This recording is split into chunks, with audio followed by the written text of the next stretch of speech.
Hello and welcome to the Hawks Nest live stream show. My name is Brandon Kane, and we're going behind enemy lines. Get your hat, get the helmet on. Let's get your gun, get at the clip. We're going behind enemy lines here, crawling on our bellies, getting into the razor wire, and we're bringing our man back in the house. He's been here before, of course. Zach, my guy out here at Payo Time on YouTube, has been very kind to break away from potential summer vacation or just getting back for summer vacation, it sounds like, and chopping it up with me here as he's helping me finish off my series here of looking a little bit behind the enemy lines at teams with content creators that cover these teams like nothing else. And I want to really thank you, Zach, for coming on in and doing that today with me. How you doing? Brandon, thanks so much for having me on. I'm doing great. I mean, it's June and we're talking about our favorite NFL teams on a Sunday night. Doesn't get much better than this. And shout out Father's Day. Happy Father's Day to everyone out there. That's right. Yeah. Happy Father's Day. But Brandon, I'm really excited. When you invited me on, I was instantly like, oh yeah, because our first collab that we did a couple months ago, I just had a blast and a half with. Mm-hmm. But also, I am of the mindset, I've been on record on the internet saying I actually think the Seattle Seahawks are one of the most intriguing teams of 2024, and I'm sure we'll talk about why. And I am excited to hear your opinions and your insights along with the chat as well. But yeah, I'm excited to nerd out about the Rams and Seahawks with you. Oh, it's great. It's one of the parts of loving doing this is we get these chances to still talk in times where a lot of times we're just sort of going, is the calendar turned over yet? Is it training camp yet? Or do we have anything coming out yet? So I love it for these reasons. And we don't really get as much a chance usually to get to kind of the high level perspective on stuff, team building, concept of team building. We're usually talking week by week at the behind enemy lines about structure, what's going on with the teams, who's it rolling, injuries, how things are rolling hot or cold on either side of the ball. So I think this will give a little bit of a unique view too than we normally kind of get into the kind of the depths of this a bit. But thank you on that. We do feel the same way here. I think as we will talk, the Seahawks team has as I like to call it, a wide variance for the upcoming season, where there's a lot of potential, but it's not one of those things where they're going to hit that spot. It's more there's a variance. It could go a lot of different ways with this new coaching staff. Well, we're going to I want to dive into this offseason with you with the Rams and look at a little bit of their direction, because there's something really particular about your team and what they've done this offseason that interests me a little bit about their direction, especially with McVay. And we will get to that, but I know Seahawks fans right now are going to be wondering from your perspective on the video that just recently dropped off of Roku. We had a little bit of this chance to discuss here. He wasn't in a place where he could be able to see it necessarily, but he's done his digging. He does his research behind, so he knows what knows about the video and what kind of the contents of it was, which were that it was behind the scenes of Sean McVay and Les Snead, the general manager for the Rams, and they were having their draft day discussions. It was a little bit of behind the camera stuff, but it was a little bit more than the team channel had shown. It was a little bit of extra. And they seemed to first be trying to jump up heartily to go up and get the tight end out of Georgia, Brock Bowers. And when that fell through, you could feel that there seemed to be a bit of a pivot from at least Sean McVay's side of it, of wanting to get up and get Byron Murphy and get ahead of Seattle, get up to the Colts, get Byron Murphy. And that there was a bit of a push and pull between Les Snead and McVay on, Les Snead, Mr. F the picks, sitting there going, maybe we should just protect the picks. And McVay on the other side of it going, this guy's worth it. Yeah. What is your perspective? I know not seeing the video, but just if that was the truth of it, if you did see the video and understood it. So I've seen the clips. I've seen clips of it. I have not seen its entirety just due to Canada. But we won't talk about that. This is my mindset. So I have followed Les Snead's career since he was hired as GM of the Rams in 2012. And I've also followed Sean McVay since he was hired in 2017. Something that's important to note. Les Snead is a general manager who respects his coaching staff enough to disagree with them. Mm-hmm. And one of the things I love about both McVay and Snead is how they complement each other well about, kind of that roster in the roster building philosophy. They're on the same page enough that when they do disagree and butt heads, they both see the value in that disagreement and having those discussions. Mm-hmm. And from what we've seen in those clips, I honestly, when I see that, I'm like, yeah, like that seems like would be the nature of their relationship in that setting, especially on draft night. So it's interesting to see that kind of window into it. And I'm thankful that we got to, get kind of a peek behind the curtain, so to speak. And yeah, I think that there was a guy that McVay wanted. the Rams tried to trade up and get him, didn't work out. And then they pivot to the next guy, and then, Seahawks take him. And so then I firmly believe McVay's like, okay, sure, we didn't get him. Okay, let's get our next guy on our draft board, and we're going to make sure that that's the best pick ever. Yeah. And I would never say that there was a schism between the guys. They've obviously had a great partnership that's taken them, to wondrous heights here over the last few years. So nothing like that. Like, disagreements are going to occur. It's just, it was, as you say, those are those fly on the wall moments we don't get as fans to look at. It's all very, as much as like the Rams account did, they cut all that stuff out. It was very, quick cutting here. And like, oh, this is a little bit more. I like this. So it was interesting. And you can obviously see too how that gets a Seahawks fan a little bit more hyped when knowing that the Sean McVay coach was so kind of, yeah, but this guy, I've got a feeling about this guy right here. That makes us feel a little bit better about the pick. Yeah, and if anything, I hope that it puts a chip on, Jared Verse's shoulder to be like, you know what, I'm going to make McVay and Snead happy that they didn't trade up and get him, that they picked me. So yeah, I'm excited for Jared Verse. He's a good player too. Nothing wrong with that as a consolation prize. If the first was Burke, it's not like it was a big jump from one to the other necessarily, or may have been with McVay. We'll never know. Let's get into this offseason for your Rams, who took a very interesting approach last offseason to set the stage here, Zach. You had $57 million of dead money on the books. Many, including myself, were looking at it as a team, and you even admitted this last year. So I'm glad you gave me some ground on this. Some Ram fans were just raking me over the coals with this take of, you guys are in a rebuild mode this year. It's not that you're going to be bad or you're crappy. It just means that you're clearing the money off the books. I meant it more of a laud than the distraction, because you guys were doing the opposite of what a Saints team does, which is every year just keep burgeoning back up the books to next season and dead money on it. Instead, you turned it around, cleared it, and now you could pivot to this offseason where you could spend some money. But you had a really good year. You got in the playoffs. I believe you won a playoff game against Tampa Bay. Then you take Detroit really, really pretty close to the brink at home, and it would have been a hell of a battle between you and the Niners at that point. Familiarity breeds contempt and all that stuff. It would have been a really good conference championship if you guys had been able to get through that. Well, actually, you would probably still have to take on the Packers, I guess, huh? Well, I'll politely correct you. We did lose to Detroit in the first round by 1 point. Was it Detroit? I was thinking of something else. I'm no worries. Because if we would have beaten Detroit, we likely would have played the Buccaneers, and I totally think we could have taken the Buccaneers. And then who knows what would have happened, But anyway, I don't. That's what I was thinking. That's where I was confusing it. That's where I flipped the two. But it was you guys still to get that year as you got and. To be pinned where you guys were pinned as we did the previous year. I think says something about the coaching staff, and it says something about the ability to take a team that isn't necessarily as talented as it once was before to still bring it up there. Absolutely. Yeah. And I'm thrilled with what the Rams were able to accomplish last year. Obviously you always want them to, exceed expectations that much more, but I don't think that Les Snead in the front office get enough credit for making the playoffs, almost beating Detroit in Detroit, and absorbing over $50 million in dead cap in the same season. I think that's very impressive for an organization in the modern NFL to pull off. I really do too. It's not just any small thing, because so many organizations are completely sunk by these same kind of issues that can come up. And it does give you, no doubt, a lot of optimism for this upcoming year where the dead money's no longer on the books. You were able to go out there and spend a little bit.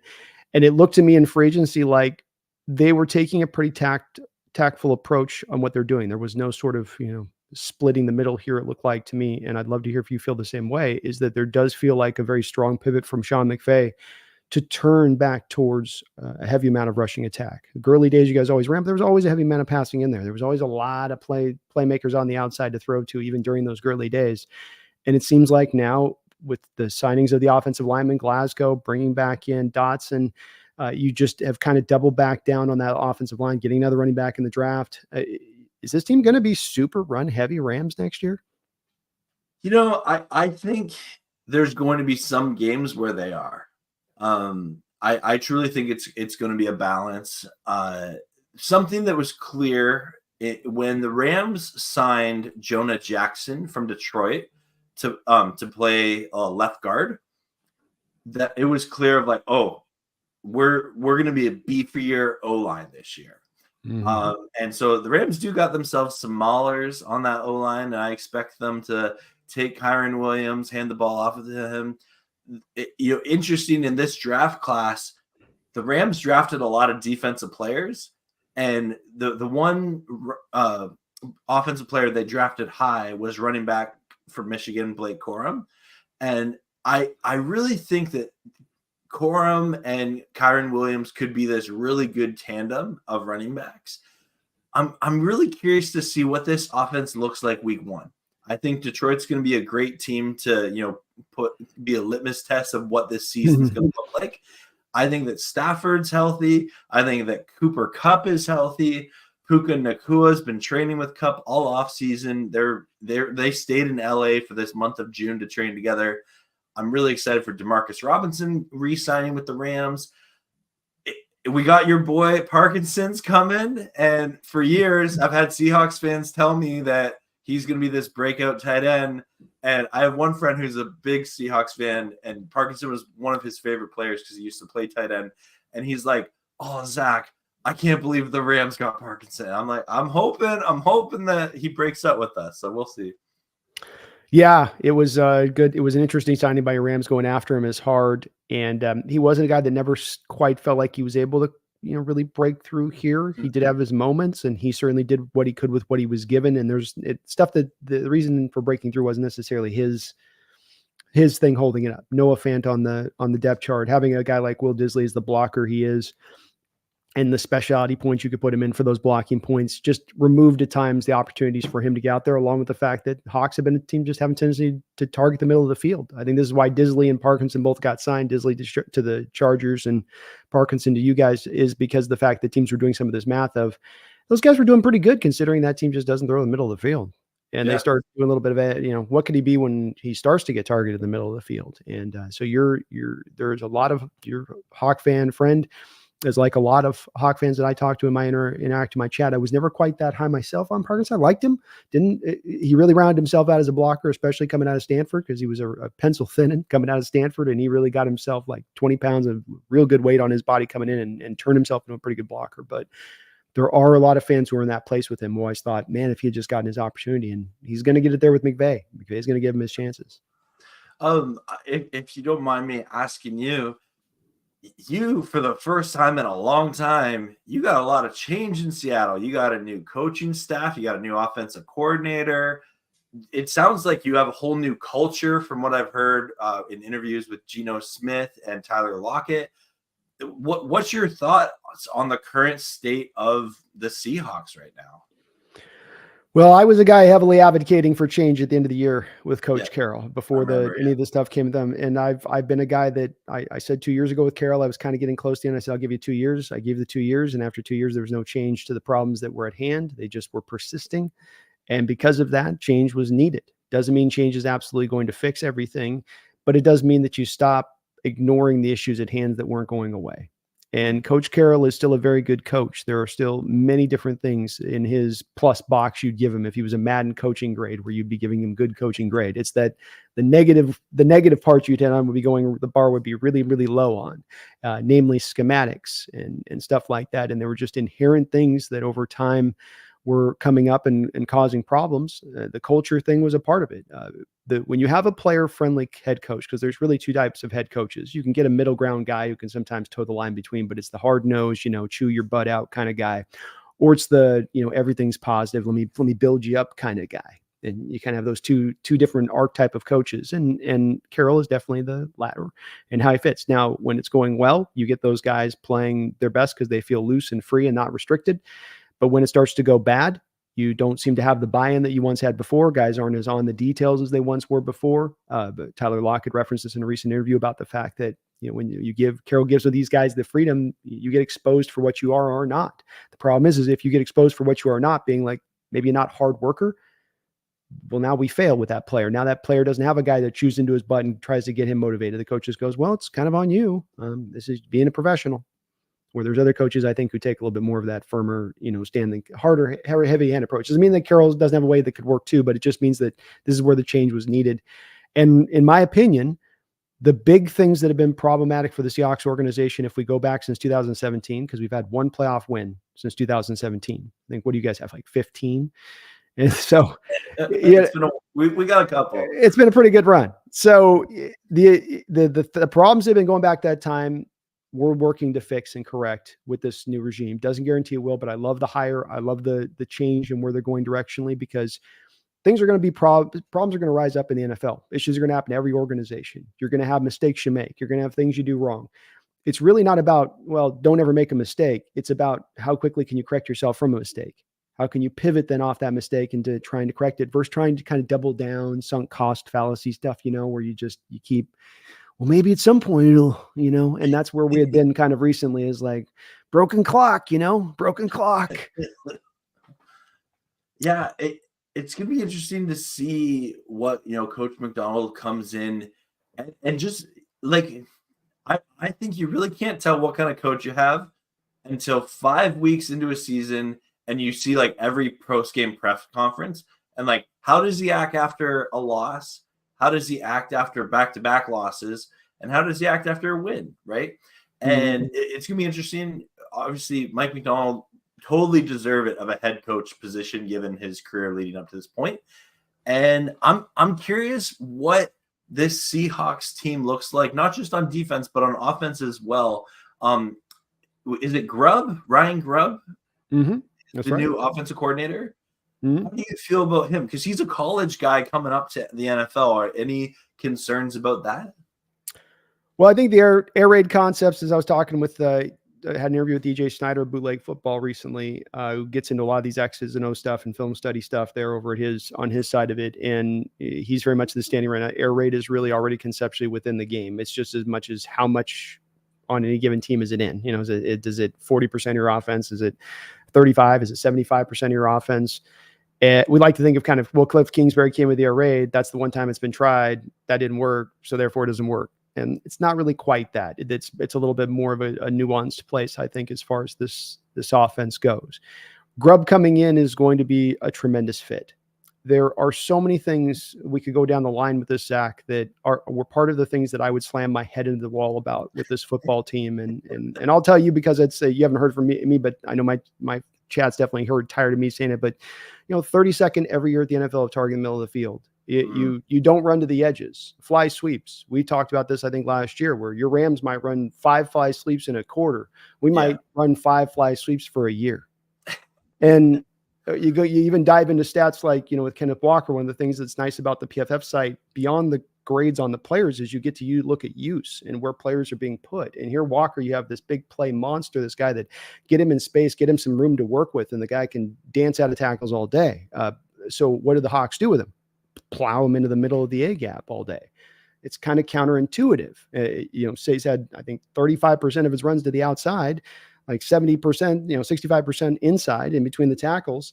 He's averaging 3.8 yards per carry inside. He's averaging 5.3 carries outside. But it's one of those things, a new coach comes in like Grubb to me and looks at that and goes, okay, that's not hard to fix that. Not targeting the middle of the field's not a hard thing to fix. Protection, the way our protection schemes got exposed. Your Rams did it to us. So with Donald and Ravens a lot of teams did it with the stack fronts, where once you gave us stack fronts, we had nothing in our protection schemes to really be able to handle that type of stuff. It would get overwhelmed. There's so many of these little just details of things that I think are easily correctable. It doesn't mean the Grubber is going to 100% go out there and fly. And much like you said with McDonald, you're not going to know until we really get to the real spot. You never know on these first time guys until you really see, but he's walking into a situation where there's a lot of easy advantages to pick up. He's got maybe one of the better landing spots for a new offensive coordinator that I think we've seen in recent memory, with all that he's going to have to work with. I mean, I'm not saying it's a stacked offense, but it's certainly not an empty cupboard, bare cupboard of supplies for him to come in here and work with and use. And so I just think these things it is going to be successful. It's going to be successful both on the back of he's the real deal to a degree, but also because of the fact that he's got everything so well set up to work with and go, in my opinion. Yeah, and I'm excited to see him. I think for a young offensive coordinator, like you said, a lot of talent on that Seahawks offense. Metcalf is there, Tyler Lockett's there, and Jigba's there. It's a great wide receiver trio. And then Geno Smith, I know there's still questions about it, but I will say I like Geno Smith and Sam Howell, if you're going to have a quarterback room that has like a front runner, someone just behind that front runner, and then even PJ Walker's not a bad third option because you guys signed him as well. Mm. I like your quarterback room. I'm not sure it's a quarterback room that you're like, oh, this is Super Bowl bound, baby. But there's talent there. There's competence there. There's experience there. That between the three positions, it might be one of the more experienced quarterback rooms in the NFL for three quarterbacks. Well, and I think your points are all good ones in regards to both these guys. I think with Geno Smith, you're talking about one of the probably hotter topics in the Seahawks fandom about who and what Geno is, and there's some differing sides on that one. I think those things I just talked to you about, you put those things together with a defense that spent collectively about a game and a half extra on the football field due to the fact they couldn't get off the football field with so many long sustained drives against them. Just combined with things like 28th in pass protection. I went back and looked through for 5 years, Zach, at quarterback play of guys that just taking the bare stat of, let's just take PFF's rating of pass protection units for your team. Let's take the bottom 5. Let's look at them for 4 years. How many of those quarterbacks in that play had good seasons? Were able to perform great. Were able to be the supermen of their team. And the answer is just there was only one season I could find in those 5 years really of a guy that truly went out there, and that was Burrow. And while Burrow went out there and had that year, he also, the year prior, had torn his ACL under the very same circumstances. The point being is that I think you give a quarterback all these other better parameters, including no small thing, the offensive line that actually can give him some time back there to use these targets. I think you see the best version of Geno Smith. In my opinion, can he become a Jared Goff of what Goff came with the Lions? And the Lions, everything synced up with them, or was all synced up with your Rams team, and he had Gurley and he had the receivers and everything? Can Geno become that, in my belief? Yes, I do believe he can. I don't think that Goff is somehow way up above where Geno is. I think Goff's had a lot better of a supporting cast through most of his career, and that's helped to elevate his play with it.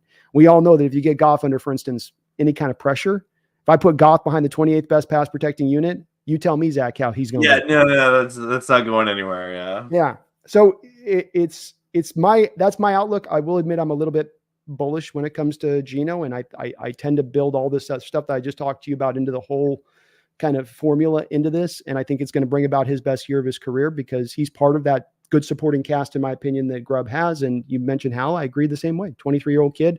A lot of people are kind of casting aspersions on him being a final product after having his first year starting at 23 years old with the Washington team. I mean, I don't know what your take is on that, but that's a hard one for me. And I'm not again saying Hal's going to be the real deal, but just that, man, the guy had a lame duck head coach, a defensive-minded head coach, an offensive coordinator who's not got a job as it stands right now and doesn't look like unless he's going to just go back to the Chiefs. Not a good offense, a team that sold at the trade deadline, 65 sacks for the year. You just kind of, how do we make any kind of assessment about that kid at that age in those circumstances? Yeah, absolutely. And when the Seahawks traded for him, I'll admit, I wanted the Rams to trade for him because we had a vacancy at our backup position. Mm-hmm. Later found out the Rams did try to trade for him, but the Seahawks, paid more than the Rams did. So I'm happy with the Rams quarterback situation, getting Jimmy G, Stetson Bennett. He's back playing football again, so that's better than he was all of last year. And I'm excited to see, obviously you want your starting quarterback to play all 17 games into the playoffs, win the Super Bowl. Like that's the dream scenario. But in the realistic and the reality, you have to be like, okay, if Geno has to miss a game, or if Geno has a couple of games where he's not performing at his potential, at his high level, are you comfortable benching him, putting Sam Howell in? I think that's a great backup quarterback to have in that situation, given where the Seahawks are right now. And so I guess there's a question for you. What does a successful season in your mind look like for the Seahawks right now? Like, are you like, if they just get one more win than last year, I'm happy? Or are you like playoffs, or this is a failure? No, I'd be a little bit more patient in my outlook on it with the team this year. Historically, we've been, and I am kind of one of those, try to be as much as I can be a student of history when it comes to football, because I think that you can't apply general certain trends, even when you look back through pretty deep history of football, and specifically taking over for a legendary head coach and not expecting to miss a beat. A legendary head coach has been over there well over a decade. When you're going from the most simplified concepts on the offense and defensive side of the ball to maybe some of the most complicated concepts on the defense and offensive side of the ball, to think that all these things are quickly undertaken, I think means that is not correct. And means that we need to remove the whole win-loss factor, in my opinion. It has to be not about that almost at all, in my opinion. That doesn't need to be. What it needs to be about is Coach McDonald showing that he can be a good head coach in this league. This is game management. This is how he runs the players. This is how he gets his system instilled. I think on the last part, he's shown a couple of spots where he can instill a system and instill it quickly. So that's the part I don't have as much worry about as we've seen though with the guys like Staley when he went. There's sometimes some questions about just how you manage a game as a coach. So let's get some of those answers in there. Let's see how the new modern offense can fit in. And really the bottom line on this question, and is one I'm asked a lot about, is that can the team finish stronger than they potentially start? Can it look like, okay, at first it's a little disjointed and everybody's kind of finding their way, to by the end of the year, you're starting to really come on strong. You're starting to really feel this team is really coming together and the messaging is sinking in, and you're seeing the defense start to understand the offense. And that's going to really be more of my measure. And so it's not really going to have something I can point to that's going to be a stat necessarily, as much as just a feeling, which I know is arbitrary, but I think that that's the fairest way to do this. Don't you, in the respect of that much change? Absolutely. Especially in a season with, new head coach, new offensive coordinator, lots of, transition, probably in behind the scenes that the average fan doesn't even pay attention to. So yeah, like I said before at the start of the show, I think the Seattle Seahawks are one of the most intriguing teams. If you were to ask me, like, what's the floor and what's the ceiling for the Seahawks, probably more so than any other team in the NFL, it's like your floor, I think, is low, but I also think your ceiling is high compared to where you're at. And like, there's a lot of variance that could happen in between there. So I'm excited to see them.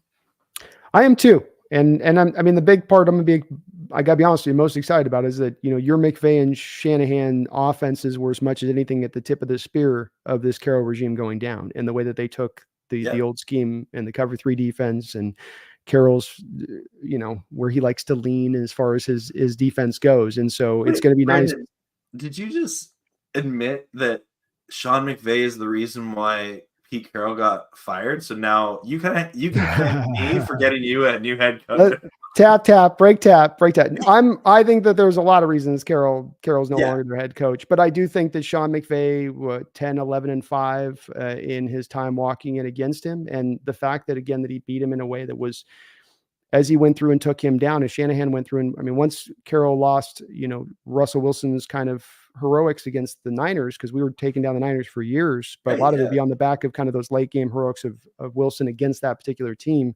Once you remove that, Shanahan started to solve him. And it just comes down to the concepts more than it being about the head coach solving him and something that he's doing brilliantly. It's specifically how his offense is attacking this defense, and that Carroll didn't find any adjustments for those attacks. It just sort of was kind of like, oh, they got us that way. Oh, they got us that way again with that. Oh, they got us that way. Stay on top. They'll stop throwing that. No, they're going to stay throwing into that route as much as they can. The only guy we got you even recent years when you had Mayfield as your third quarterback that year or something, was the one year we got. And I know earlier we got you too with Wolford or something. So Wolford. Those are the only time. Yeah, those are the only times we're able to get to you. And it comes down to because Sean McVay knew what he needed to do against Coach Carroll. And it's back to that simplicity. If I make my stuff ultra simple and I don't have the elite athletes like I had 10 years ago with the LOB, it starts to look like kind of taking candy from a baby. And that was the frustrating part about the McVay Shanahan times of playing those teams with us, is watching the defense just every week just kind of give it over to you guys, not feeling as much all the time like it was getting taken. Not that McVay's not very smart. I mean, he's very smart to attack where we, don't make them, force them to clean it up, force them to play it legit. Don't just start going away from it just because. If they're not going to do it, then keep the pedal pushed down on it. And that's what he would do. And that's what Shanahan do. And that's what great coaches do. And I think McVay's a great coach. I do. But yeah, I think that's I think him and Shanahan walking into this division stands at the forefront as big reasons, along with the lack of adaptation and just the lack of the culture continuing to resonate. Because I do think that there's something to Zach, to a coach is in a given spot for 10 years, and it starts to about 10 years in. Things do have a tendency to just get a little bit stale by nature of the beast. Totally. Yeah. And I by no means do I want to, I am joking, obviously, but I think Pete Carroll as a head coach had a great career. Like it didn't start strong with him, but in his first tenure, but now with the Seahawks, he got your team a Super Bowl, 2 Super Bowl appearances.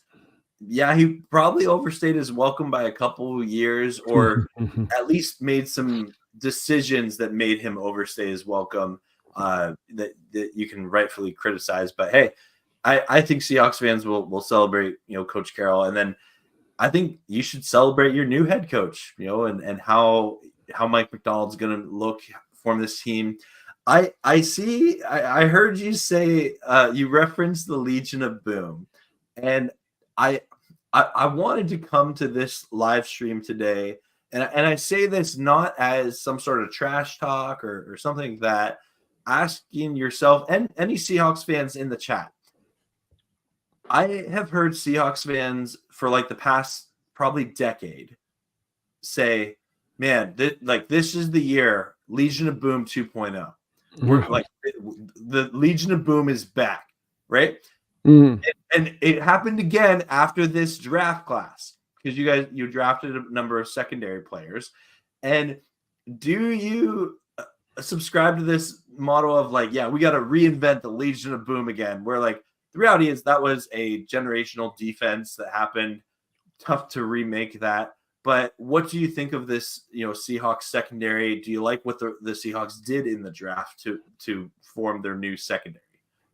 Yeah, there's been probably about 4 truly all-time NFL defenses in my lifetime, and I'm a pretty old guy. You have 85 Bears, you've got the right around the 2000 Tampa Bay Buccaneers, you've got the Ravens team with Ray Lewis, and Seahawks, I think are 4 that I would put in that area of rarefied air, that I just think that those are defenses that you see as generational and that they come along once every 30 years. And to think that lightning would strike in the same place from a generational standpoint is, to me, probably not a very good likelihood of something to happen. And so I'm, there's times I've referenced Legion. I do it playfully more than I actually mean it. They will never be probably put together a defense like that in Seattle again. There'll be a legendary defense that comes down. Maybe we'll see how the NFL rulebook allows for that.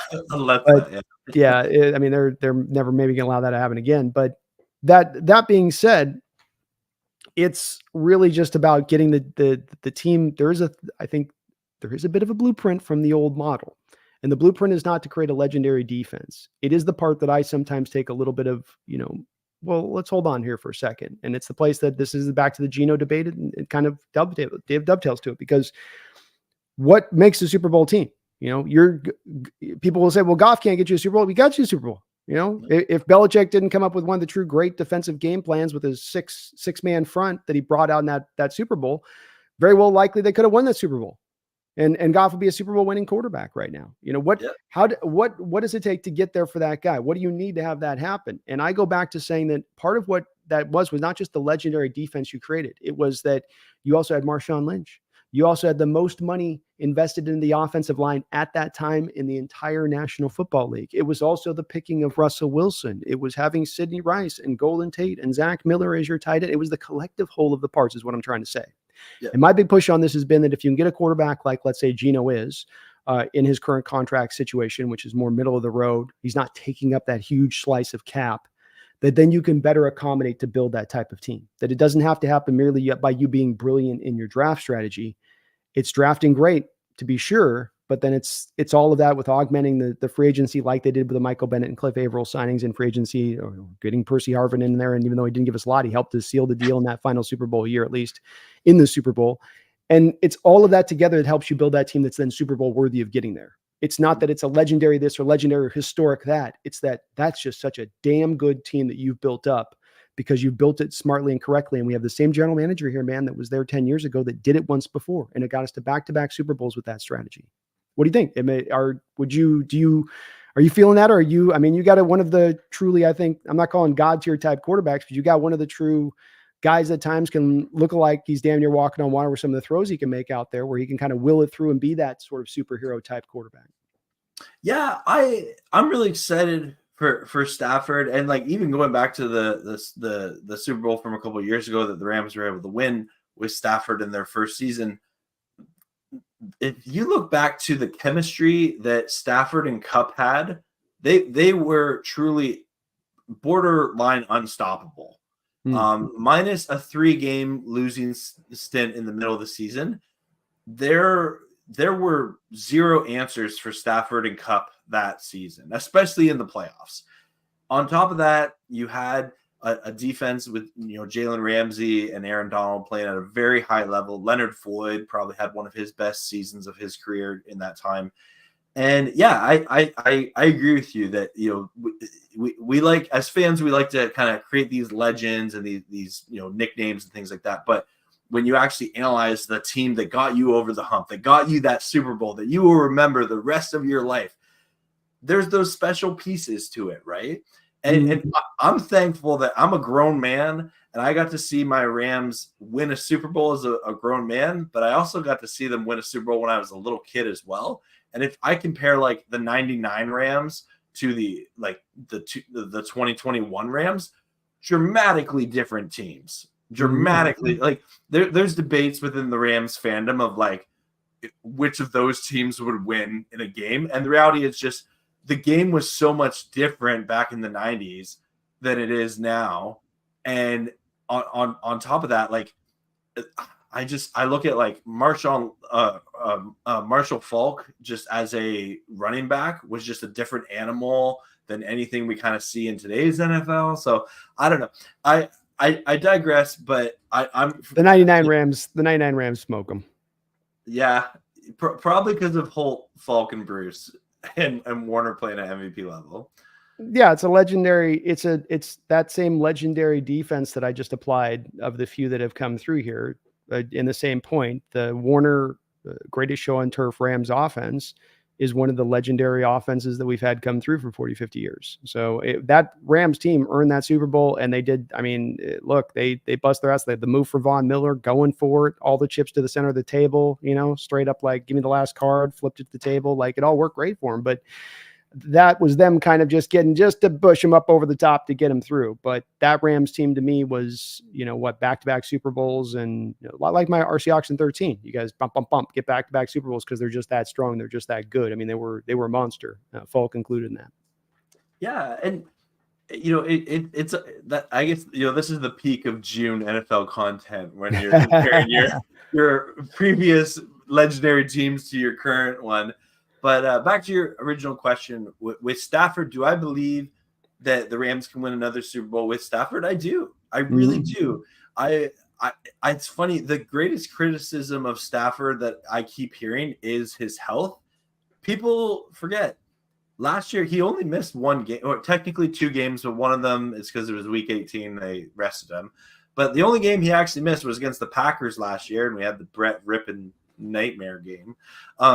But I really like what Stafford does. I think he is one of the greatest NFL quarterbacks in NFL history.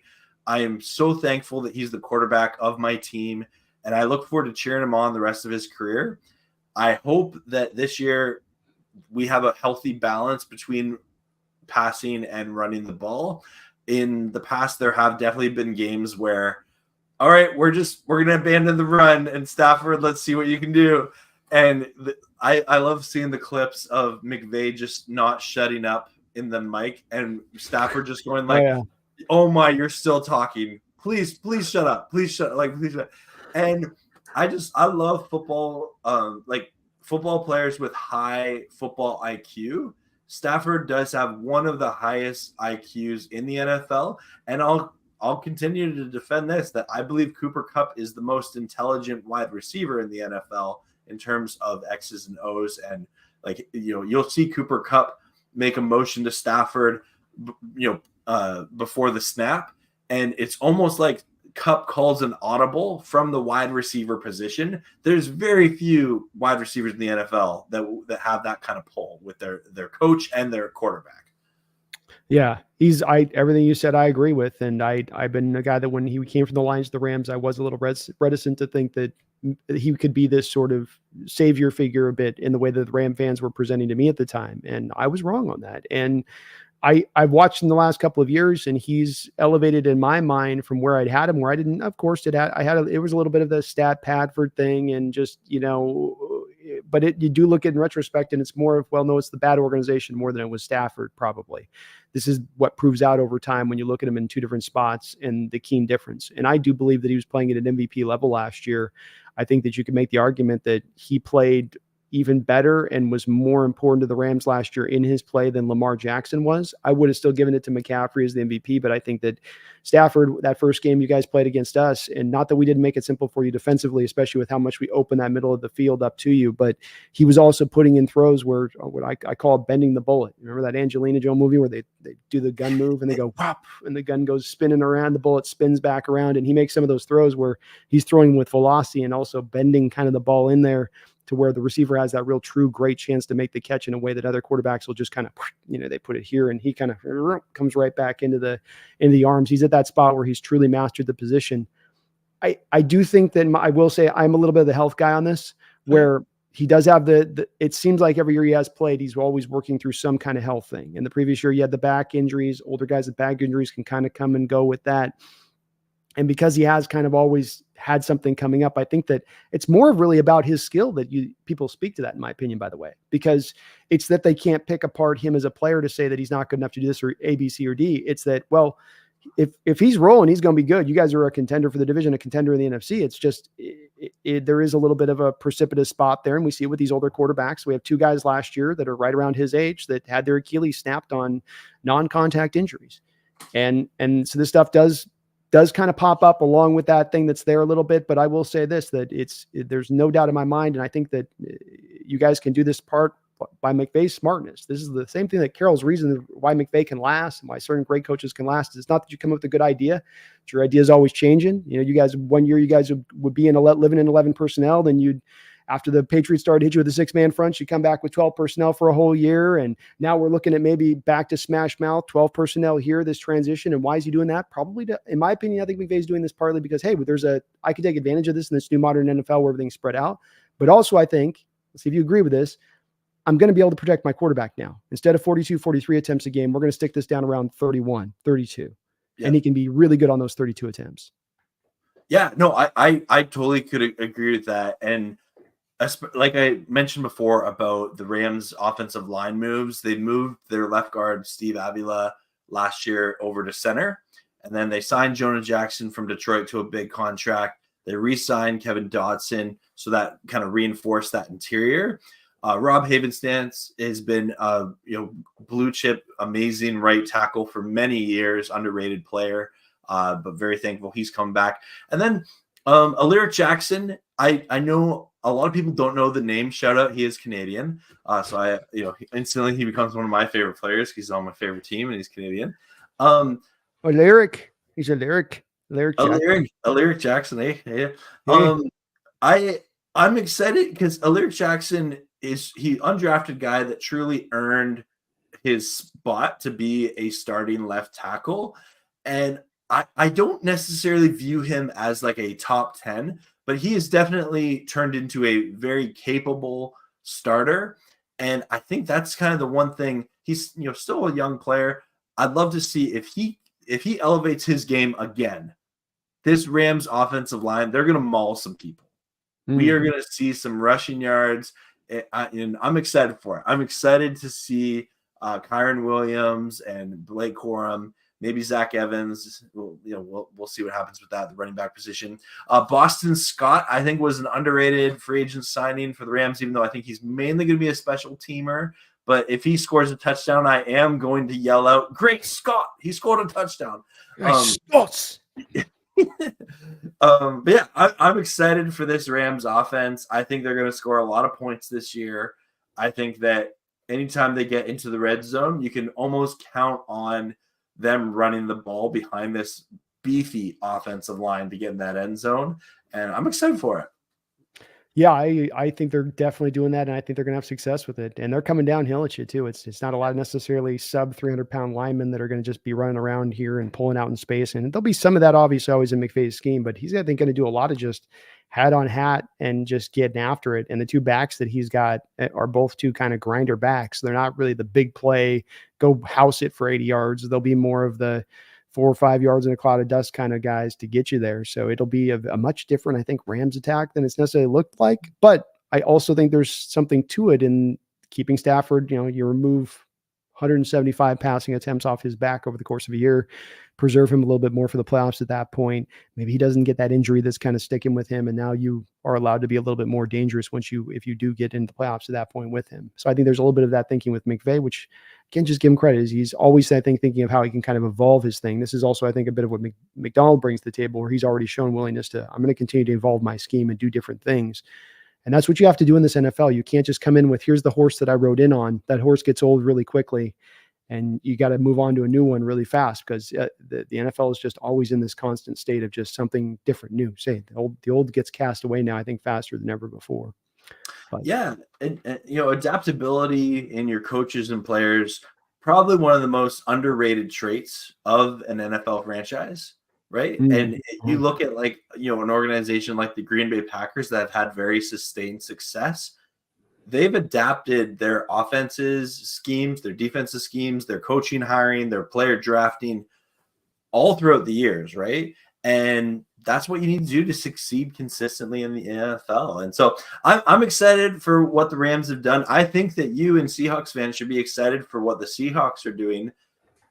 I'm still not ready to be like, oh yeah, the Seahawks are one of the top contending teams, just because there is so many question marks with this Seahawks team, and we really won't know the answers to those questions until the NFL season, which that's an exciting place to be. Yeah, that's completely fair. The talent's there to be that team, but the questions are 100% on spot with this. So it's, I would be with you. I'd be putting us third right now in the division just from where I stand. I think that's realistic. So I don't think that there's anything out of control. One last thing, though, I want to ask you on the Stafford thing, because this was the newest take. Somebody presented on probably Twitter a couple weeks ago. I would love to give credit, but it did get me thinking about this concept. And I think I do kind of land on this. Is if I flipped the careers of Aaron Rodgers and Matt Stafford probably has more than one Super Bowl win. Yeah. So I'm going to say something that Stafford rarely talks about, because he's a class act, is he put up with incompetent coaching and incompetent front offices in Detroit for a large part of his career. But also, you look at his number one target in Calvin Johnson retiring early. That was a big, hit. He's had some nice pieces over his career. Kyren Williams is probably the best running back he's ever played with in his career. I think I forget exactly how many. I think it was only 7 in his whole career before playing with the Rams. He had only had 7 games where a running back went over 100 yards. Mm-hmm. And he never had a run game, right? And he had offensive coordinators like Jim Bob Cooter, who always loved to do these kind of dink and dunk gadget plays, but then he'd throw it to a player that would get tackled right away and then would fumble, and then the Lions would lose the ball, and that's kind of how they would lose. But the other thing that was going on, and I say this with the most respect possible, is Stafford had his wife going through some health issues for many years. And so that was part of his career. That's part of his life, right? Because he would literally be an NFL quarterback, which already has all the pressure in the world in it. But then he also has, his best friend, his wife, who they have, these kids together, who's going through this terrible struggle in his personal life as well. And all that to say, I totally think if Stafford had just if he got drafted by a better franchise and a couple of different things there, I think Stafford totally has more Super Bowl rings than Aaron Rodgers would. And I still think there's a chance that he gets more rings than Aaron Rodgers has. Well, that's why I like to present it as if he went to Green Bay specifically, and that's where you're giving him the exact same situations that Aaron dealt with. And I think if you did, I do believe that in that organization, you mentioned how well, Brent, I agree with it. There's a reason this organization hasn't missed on a quarterback in 30 years. They're 3 for 3. There's a reason that they consistently put a team together that competes, or if they're down, they turn it around very quickly if they are. And that is because that they make smart decisions, and they understand how to conceptually build a championship potential contending team. They have ways that they're held back, I think, that hinders them, like spending money or the lack of go for it approach you guys employed in your Super Bowl run with the Von Miller trade. But they have a lot of things they do really well that's past Detroit. I think beyond those individual things, you could just say Detroit, because Detroit was a laughing stock for 50 years in this league. They were the bottom of the barrel as far as NFL organizations, and that's all you had to say, kind of. Now they've gotten themselves to a much better place, but that's what Stafford had to deal with. That's what Barry Sanders had to deal with. That's what Calvin Johnson. You have two of your greatest superstars, maybe your two greatest superstars in your history, retire early just because they can't take it anymore. That's kind of, And even like people forget Stafford requested a trade, right? Mm-hmm. Like I'm always curious, like if Detroit said to him, like, no, we're not trading you, what happened? Like, does Stafford look to retire? Does he want to play again? He told them I think this is the Barry Calvin fallout. Sorry to interrupt you. No. I think it's the Barry Calvin fallout, because that's what was leading up to that decision, is that you just got on the heels of Calvin, who publicly was admonishing the organization in the way they dealt with him and how they handled him and that whole situation and how that played out. And then you had Barry, who was pretty vocal about the fact that he's tired of losing, tired of being in a crappy situation. And that I think in both of those two cases, they both had requested trades and been denied. That's why I say this. I think it's apropos to what's going on there with Stafford at that point, because the Detroit organization looks like this fiendish organization that just clutches onto their players and will never let you go. and it's like, do you want to be Gollum, or do you guys want to be like, look, the guy, he's been a good soldier for you. Let him go out there and have a chance as his career ends out here to do right by him, because you're not ready to win. You're not in a position to help him. And I think they kind of, to their point and to their good graces on that, realized and did the right thing with it. And it's worked out good for them too. But absolutely, yeah, I do think I think he definitely would if he was in a different situation. And this is just a different outlook and going from one to the other. And this is where I get back to that quarterback thing, man, on supporting cast and where you landed the first time and the right places to land and the bad places and what that can do a quarterback and the narratives that sit on guys, even guys that have been successful at times. And it just comes back to how hard it is to view the quarterback position kind of rightly and to determine a guy how good or how bad he is, even a guy like this that's played sometimes 15, 16 years in the league.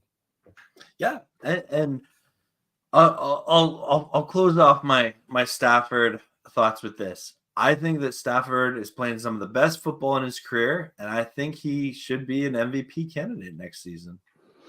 Definitely he's going to be there. The only thing that'll hold back will maybe be those passing attempts. That'll be maybe that, but that also would depend on how much you're up on teams, or if you're behind on teams, or that too. So we'll see with that. But he will play great football. Bottom line on that.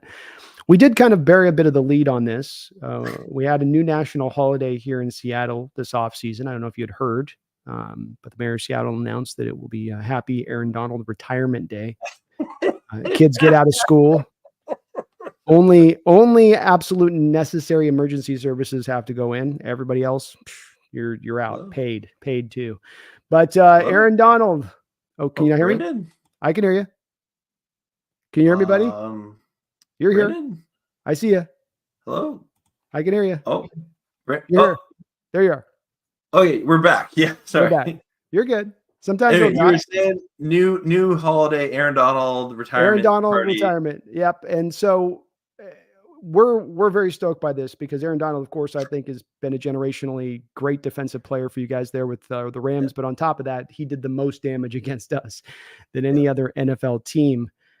Do you is this just going to be no big thing for your Rams losing this, or does it feels like this is going to create a little bit of a void there? Yeah. So Aaron Donald against the Seahawks. I love Aaron Donald against the Seahawks. That was a treat to watch. You might have to try to, by the way, you're frozen. We might have to try to have you pop out and then pop right back in. Okay, yeah, I'll come in. Give me 1 second. And I'll pull you right back in. Sometimes the Payo froze on us a little bit. We'll get him back in here, though. Just got to hit the reset button sometimes. That's the way that works. You know me? Just get that reset button. Please hit that like button for me, folks. If you do like what you're watching today, we really appreciate that. See if we get Payo back in here. There he is. Okay, we're we back. Boom. We're good. Sorry We're about back that. to talk about Aaron Donald and the Seattle Seahawks. So let me say this. Happy for Aaron Donald. He's a Hall of Famer, first ballot, incredible career. I am so proud to say I have watched every single snap of Aaron Donald's career. And whether he's being blocked by the three guys or the odd time one guy, but most of the time it's two guys, he has been a true treat to watch. It's a big loss. It's a big loss because he's so good. People don't appreciate just that how quickly he can wreck a game or collapse a pocket. And if your team does not have an intelligent center, you're gonna be in for a long game with Aaron Donald if your center does not know how to call out pass protections or run blocking schemes when they see 99 on the field. I'm not convinced he's not going to come out of retirement. That is the Rams, optimistic Rams fan in me. For the sake of what I'm about to say, let's assume he stays retired. Mm-hmm. The Rams drafting Jared Verse was definitely kind of a response to that. In the second round, trading up to get Braden Fisk, who both him and Verse played together really well at Florida. Mm-hmm. Love the move. I love the move. I know some draft analysts were like, the Rams gave up too much to get him. The Rams obviously believed in Jared Verse and Braden Fisk as a tandem. So they're like, we want to get these guys. And so they did. They went and got it. They had 11 draft picks in the draft. They had the capital to go up and get the guy that they wanted. Nothing wrong with that. Only time will tell if it was the right move. Mm-hmm.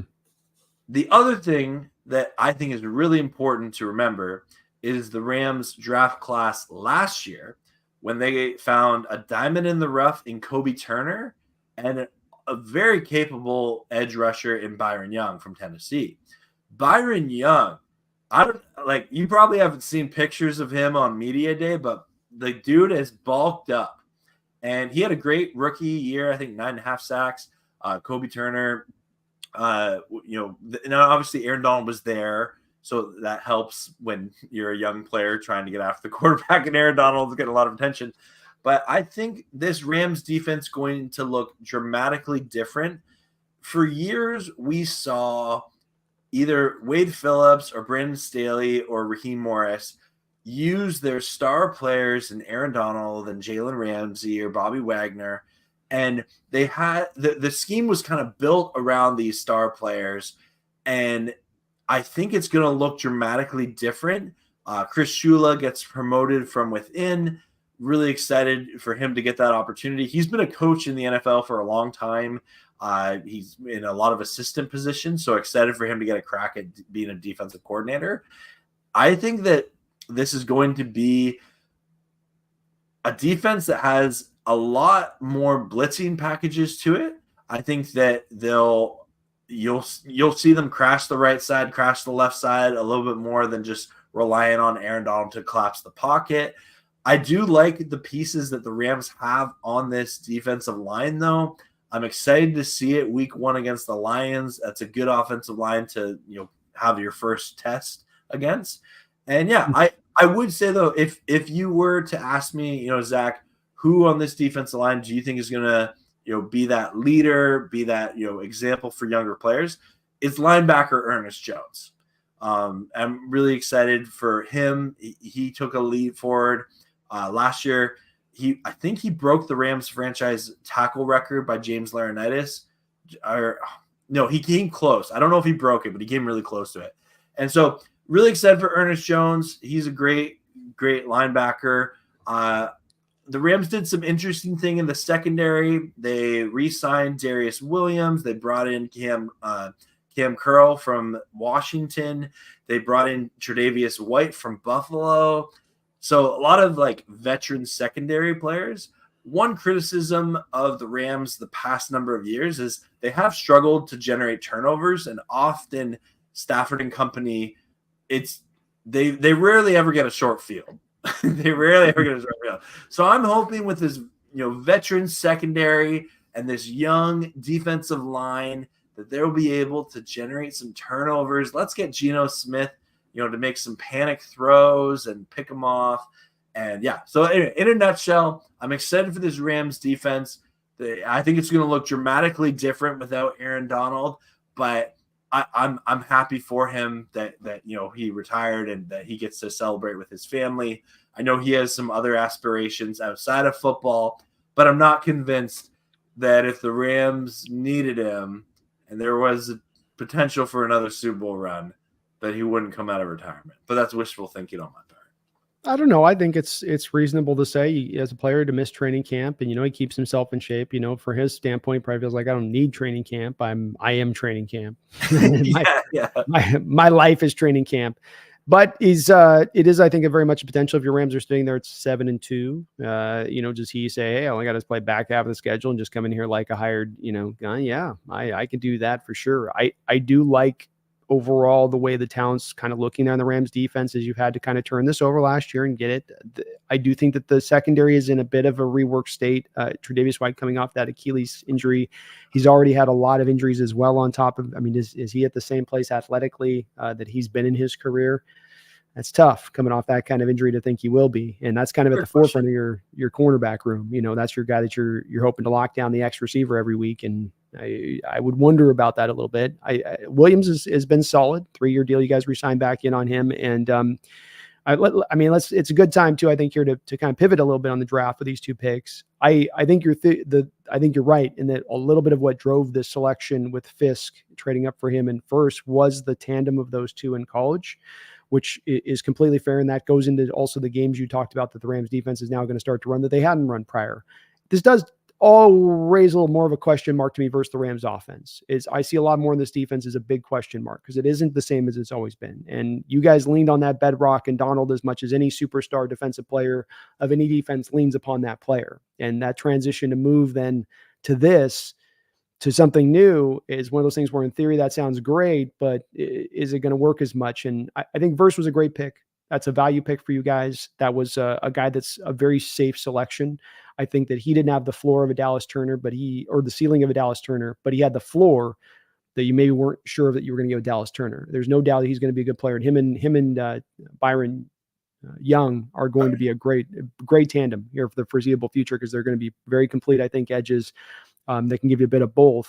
I don't know if that he'll have the upper end sizzle. Sometimes you might be looking, but look, 19, that's great value to be getting at that spot for him. Fisk was the one I had a little bit of an issue with. And I don't know if you're old enough to remember a guy by the name of Mike Mamula. Remember Mike Mamula? That's a great name. Does not ring a bell. Mike Mamula was a guy that was out of Boston College, a defensive end back in the late 90s. And he went out and he went through the post-draft process as a guy that entered the post-draft process is thought of as certainly here. And then he went out there and had a workout warrior. And what he did is he mastered, this was before players really trained for the combine. So he mastered all the combine drills, mastered the bench press, mastered all. So when he got to the combine, blew the combine up. So he's the original guy people will often reference is this guy that, was able to then take his value from being a 4th, 5th rounder to literally taking in the top 10 of the NFL draft by how much he was able to push his workout warrior status up. Fisk is going to give you his literal life on every play. And I watched a lot of college tape on Fisk. He's going to give you everything he's got and then a little bit more. There's no questioning that man's effort or motor or how much he'll go after it. Mm-hmm. But he's got very tiny arms for inside. Yeah. And he's not the biggest guy. And there are numerous snaps you get in there with him where he's just getting swallowed up, especially at the point of attack. And when I liked him as a player, but man, I thought he got into that Mike Mamula phase of things through the draft process where it became a little bit too much of eye off tape, eye on to workout. And that's where for me, I took a step back and I going, there's picks I like in your draft. Verse, love it. The Kitchens pick's my favorite pick for you guys in the draft. Okay. But the Fisk one for me, I think that's going to be one that they may look back upon saying we did a little bit more of stretching to fill for Aaron. After you left the three, after you left Byron Murphy, Newton, and Fisk, the drop off in defensive tackle talent dropped off a cliff. And I wonder if there may have been a bit of push on that to try to fill into a need. And that's always the dangerous landmine spot you get into a draft where you turn away from the value like the Verse pick and you go more into that need area of things. Well, and I don't know if you would have read. Do you know who Jordan Rodriguez of The Athletic is? Say that name again. Jordan Rodriguez. Doesn't sound familiar, actually. No. So she's a reporter that covers the Rams, but she's one of my favorite Rams beat reporters because she comes up with just these interesting articles in the offseason, and she does a lot of podcasting too. She had this fantastic article. I'll send it to you. And she talks about the Rams draft philosophy in it. And she got to, sit down with Les Snead and really talk through it.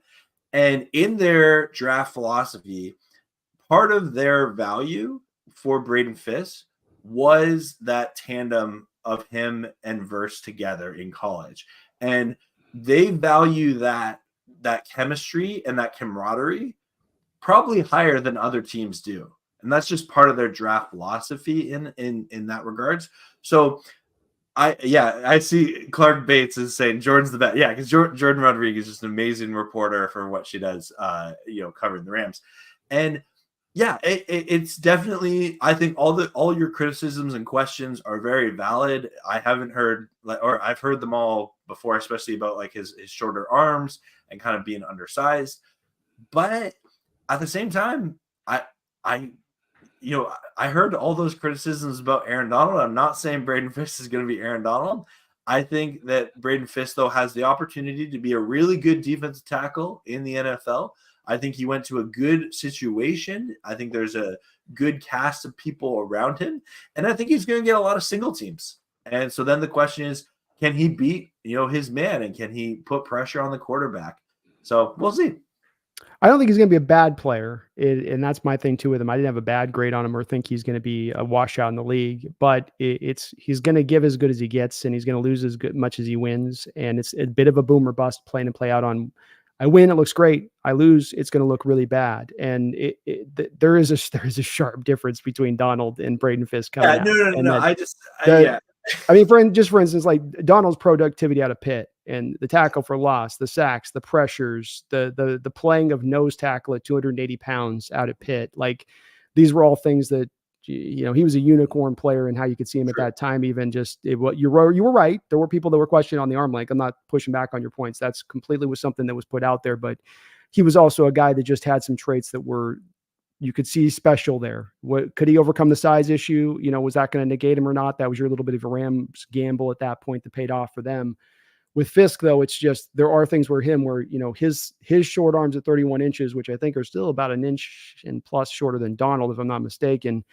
It's significant, and it's part of how he loses the reps because the lineman gets their hand on him before he can get his hands on them. And then it becomes, he's also not got the size, then the sand in the pants to then just hunker down and hold. That's where he gets taken on the ride. It's the combination. And there isn't that they're going to be reps where he can one gap and shoot the gap or get pressure as a pass rusher. But when I'm picking that guy almost at the top of the first round at that point, I want a guy a little bit more than he's got this thing that he does, but there's all this other stuff I got. And maybe I'm off on this one, I will say, because he's a guy. It just felt a little bit as doing and covering these drafts and looking at him for 30 years. There are these guys that get into the draft process where it just starts to become a little bit, you start hearing about the 40 time being mentioned over and over. 40 time in the combine, 40 time in the combine. He's this big running this fast. He's this big running this fast. And you go, wait, what about the tape? What about the tape you go back and watch from? But Kitchens, I think, was one of my favorite safeties in this draft. He has so many shades of his tape of Ed Reed on what he does, in my opinion. I mean, I know he comes from the same college, and it's a little bit of a lazy comparison because, he's trying to even look the part of Ed Reed a little bit and how he's like, put together in the film, but he was so instinctive, complete player, a hitter. He's a ball hawk back there. I thought that was a fantastic value selection for you guys, where you went back to value, in my opinion. That's where it's like, again, just to me, I'm a big, militant fundamentalist on this. We're between teams that go value versus need, and how you can feel when a team is going to value versus when they're going to need, and how so very often it seems like the teams really do benefit when they really heavily lean into that value spot. Guy like Kitchens had a second round grade. You guys got him in the fourth round. And I think he's got true Pro Bowl potential that you ended up grabbing in the fourth round with that guy. Yeah. And I'm excited about Kitchens for this reason, everything you said, but also, as I mentioned before, this Rams secondary having a healthy balance of veteran talent, players in the prime of their career. And I would say that the signing of Tre'Davious White, though there are those injury concerns, everything you hear and listen to this guy, he's a great guy to have in your locker room and mentoring younger players. And I'm excited for Cam Kitchens to come into this secondary room and benefit from that. I don't know if he's going to have a lot of opportunities early in the year, but as the season goes on, he is someone that I absolutely see, getting a role in this Rams defense as at least a rotational player, maybe more. Game is becoming a little more positionless. You know what I mean? It's becoming less about this guy's free, this guy's strong, this guy's this, and more about you just get the guy, get your best players on the field, find a role for him, utilize him in that role. And I think his playmaking, and you mentioned the turnovers that have been kind of an issue in generating turnovers from that recently. This is a guy that can help that, I think, in a big way. And that's going to, I think, pull and draw him a bit onto that field. Or when they see him, I think, making these picks in practice and whatnot, they go, "Oh, this guy's we can't keep this guy off. He's not going to be Ed Reed. I'm not saying that, but there's some shades. You know what I mean? Like you go, it's kind of like an echo of it. I don't want to make it sound like he's to that spot of it, but he is nice. He's a really good player. And he came back then with Brennan Jackson the round after that, and this is a guy that I think frees up Byron Young and Jared Verse to be able to limit their snaps on how much they have to play the run to keep them fresher, so that they can rush the passer. Is that a fair way of looking at it? Yeah, everything I hear about Jackson from any analyst or something, and again, like I'm someone that I'm new to college football really the past 2 years, so I don't have the history of you. But when I watch what the highlight films of Jackson and things like that, and when I hear other draft analysts talk about him, they say that like his floor is a rotational player for like the next decade. That he'll be in the NFL for a long time as at least a rotational player. His ceiling could be, a quality starter for a team for years to come. So as a mid-round draft pick, really happy with it. Oh yeah, absolutely. I think that floor is legit. There was only about 3 or 4 power edges in this draft, Zach, that fit that bill as big power edges, early down run defenders. You put them strong side, they're not going to be moved off their spot. They'll set a hard edge.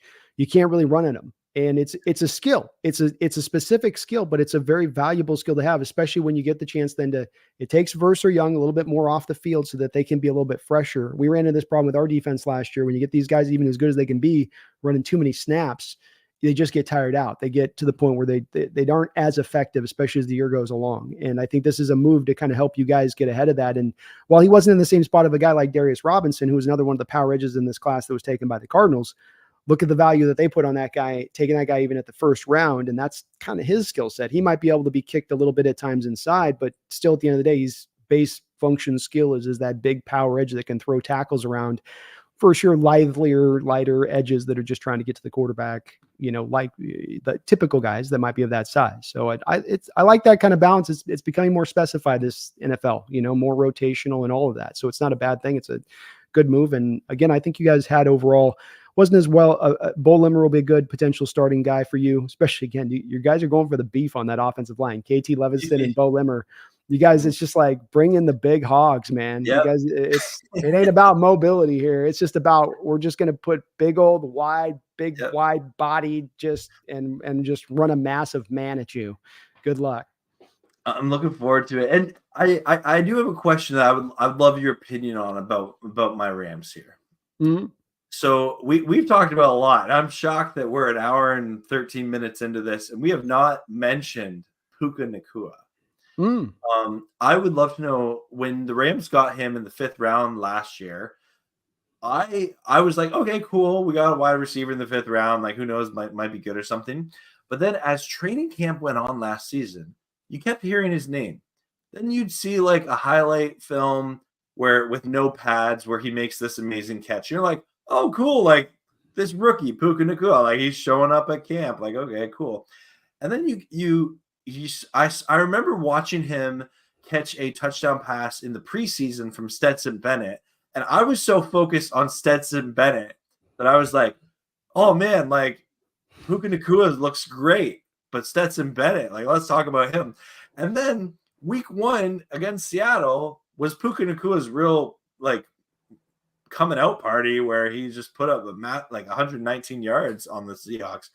What are your thoughts on Puka Nacua? Can you affirm that you think he's going to be, a great wide receiver for years to come, or was he a one-year wonder as a rookie? Yeah, I think that the year he had was amazing. I think one of the best all-time rookie seasons we've seen from a wide receiver, and that in itself has to be taken note, wherever opinions lie, and that's no small feat to pull that off.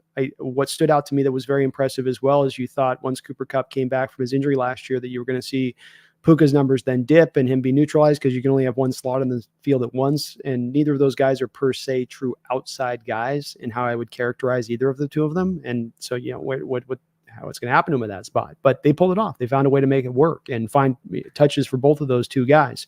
A testament to how good Puka is, and I think how good McVay is also in what he does to get these guys looks, and Stafford as well in executing it. But he is a very, very much, there's some shades of obviously a little bit of Kupp in his game and how he plays and how he operates and his ability to create separation, his smartness. I think a lot of the option routes Stafford and Kupp run, that instinctiveness you talk about in changing routes, but also the option route where we're post snap and we can both read the leverage of this corner and zone. And I'm going to read the leverage. You're going to read the leverage the same way. And then it becomes pretty much, again, how are you going to stop it? Because we're not running a route. We're running the route based off of what we're seeing you do. And I think Puka took to that really well as well, the smartness ability, which then goes beyond the physical capabilities, which is the hardest stuff to read, isn't it? I mean, if a guy goes up and he skies over a guy and high points it and, on a Moss is a guy, it's easy to go, oh, wow, look at the talent on that guy. But if he's just a good route running, good feet works, soft hands, it's a bit of a different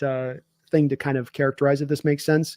The tough part with Puka too is coming out of college, there were so many injuries, and you love the film. I think he was at Utah, the final, was it BYU or I think it was BYU or Utah, I forget, one of the two at the end of the year. And you like the tape, you saw a little bit of a different movement to him on the college tape, if that makes sense. It was more of it's almost like the JSN stuff. If it's more of the side to side change of direction, stop and start, than it is, again, the easy characterized stuff of explosion and speed and the things that you can, that jumps out to me on tape. So he's harder in the evaluation because of this, but it's not to say that his upside isn't true and legit. I do want to see a little bit more because it's absent some of the college production. It wasn't there. There's a reason he was slept under the fifth round. It wasn't because people couldn't see it. It's because he hadn't really done it at the college level at a consistent level. But the year was legitimate. His fit with Stafford and that chemistry that they instantly had that, typically takes a couple of years to really get, especially with a young guy, and they got it instantly. It should only improve. The thing I do come down to when I look at it, though, that I wonder with, and I know you like the re-signing of the receiver, what was the other, Robinson? Marcus Robinson. Yeah, Robinson, is outside guys being able to win. Yeah. What happens when you get defenses that say, okay, and Stafford's got the arm to be able to beat you. This is where sometimes a guy like Purdy, I think there's sometimes nothing he can do at times. And he goes, okay, we're going to squeeze everything down, beat us with a 9 route. Well, I don't have the gun to get that done. I got a 22 here. I need something a little bit more. With you guys, though, do you have the guy on the outside? You've always, through years there, be it a Brandon Cooks on the outside, even at times, Robert Woods will operate inside, outside. He could win on the outside at times. Do you have the guys that can win on the outside? Or team's going to be able to take away from you guys on offensively speaking? And they didn't last year when he came back. You guys were able to still be good, really good offensively last year once Kupp came back. But that's just the one thing I wonder with you guys is it too much of the option routes and everything? We're going to run flood concepts, and it becomes a little bit. I don't want to use the word gimmicky, but first we're truly beating our guy on the route that eventually you have to do in football. Or one-on-one, I got to win. I think we prefer the term gadgety. Gadgety's better than gimmicky. Yes. That's a fair question. Demarcus Robinson re-signing definitely was big. Last year, I think he had like a 4 or 5 games stretch where he caught a touchdown in every game. He was a big reason the Rams went on a run late in the season, made the playoffs as a wild card. And I'll be honest. So you have Cooper Kupp, you have Puka Nacua and Demarcus Robinson. They're absolutely the top 3 on the depth chart for the Rams. There's some question marks in this Rams wide receiving when it comes to that 4th position and the rotational 5th spot. Tutu Atwell, at times, he's had some good games. He has had some good games. He had a good game week 1 against you guys. He had 119 yards also and a touchdown. He can be a deep threat. There's just that consistency we're worried about. And I do kind of think Demarcus Robinson has surpassed him on the depth chart. This is a big year for Tutu Atwell's career. Is he going to become just sort of a journeyman wide receiver? Is he going to have the opportunity to sign a multi-year contract with a team? given what the Rams have to do, I don't see him re-signing with the Rams. I would be surprised if it happened. So this is a big year for Tutu Atwell, and I'll be cheering him on, the Tutu train, as I like to call him. And we'll see. We'll see. I'm hoping that he can beat some corners deep, and that Stafford will sling it to him, and he'll get the crowd at SoFi up in arms of a 75 touchdown bomb or something like that.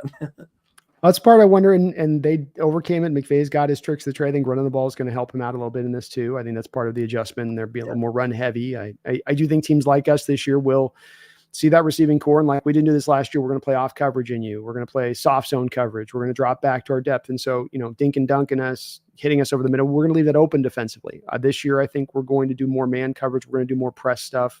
I go up on Tutu Atwell at 170 pounds, and I press him. He ain't getting off the line of scrimmage. And if he's got to play the X because I got Cooper as my slot and I want to have Puka as my Z, so he's a yard off the line of scrimmage, so he gets the free release as well. Now your Z basically gets neutralized because you've got nobody out there that can really challenge when they get pressed up on that side of it. And we've got guys there's just these coverage numbers come out last year. We had, for instance, Trequan was the best man coverage corner in football, according to PFF. Was he in man coverage, a majority of the time? No. Was he in it a very minimal amount? Yeah. Or do you think the new coaching staff will lean into the more majority? Yeah. Trey Brown, best press coverage corner rated by PFF, number 1 press corner in football. Did he spend the majority of his reps in press when he was out there? No, he did not. These things will change. And these are things that I think will give the Rams offense. And these are more discussions we'll have, of course, I think when we get to the game days and how the stuff breaks down. But that's the part I wonder about a little bit on that Rams receiving core. And also part I wonder if they do, being a team that's gone for in the past here, Zach, that if they do get a couple games in the season, they do realize a little bit of that lighten that's out there at the receiving core, that they may be a team that might be willing to make a bit of an aggressive trade for a playmaker on the outside as the year goes along. Yeah, I could totally see the Rams being, they've never been shy to make a trade. F them picks. F them picks.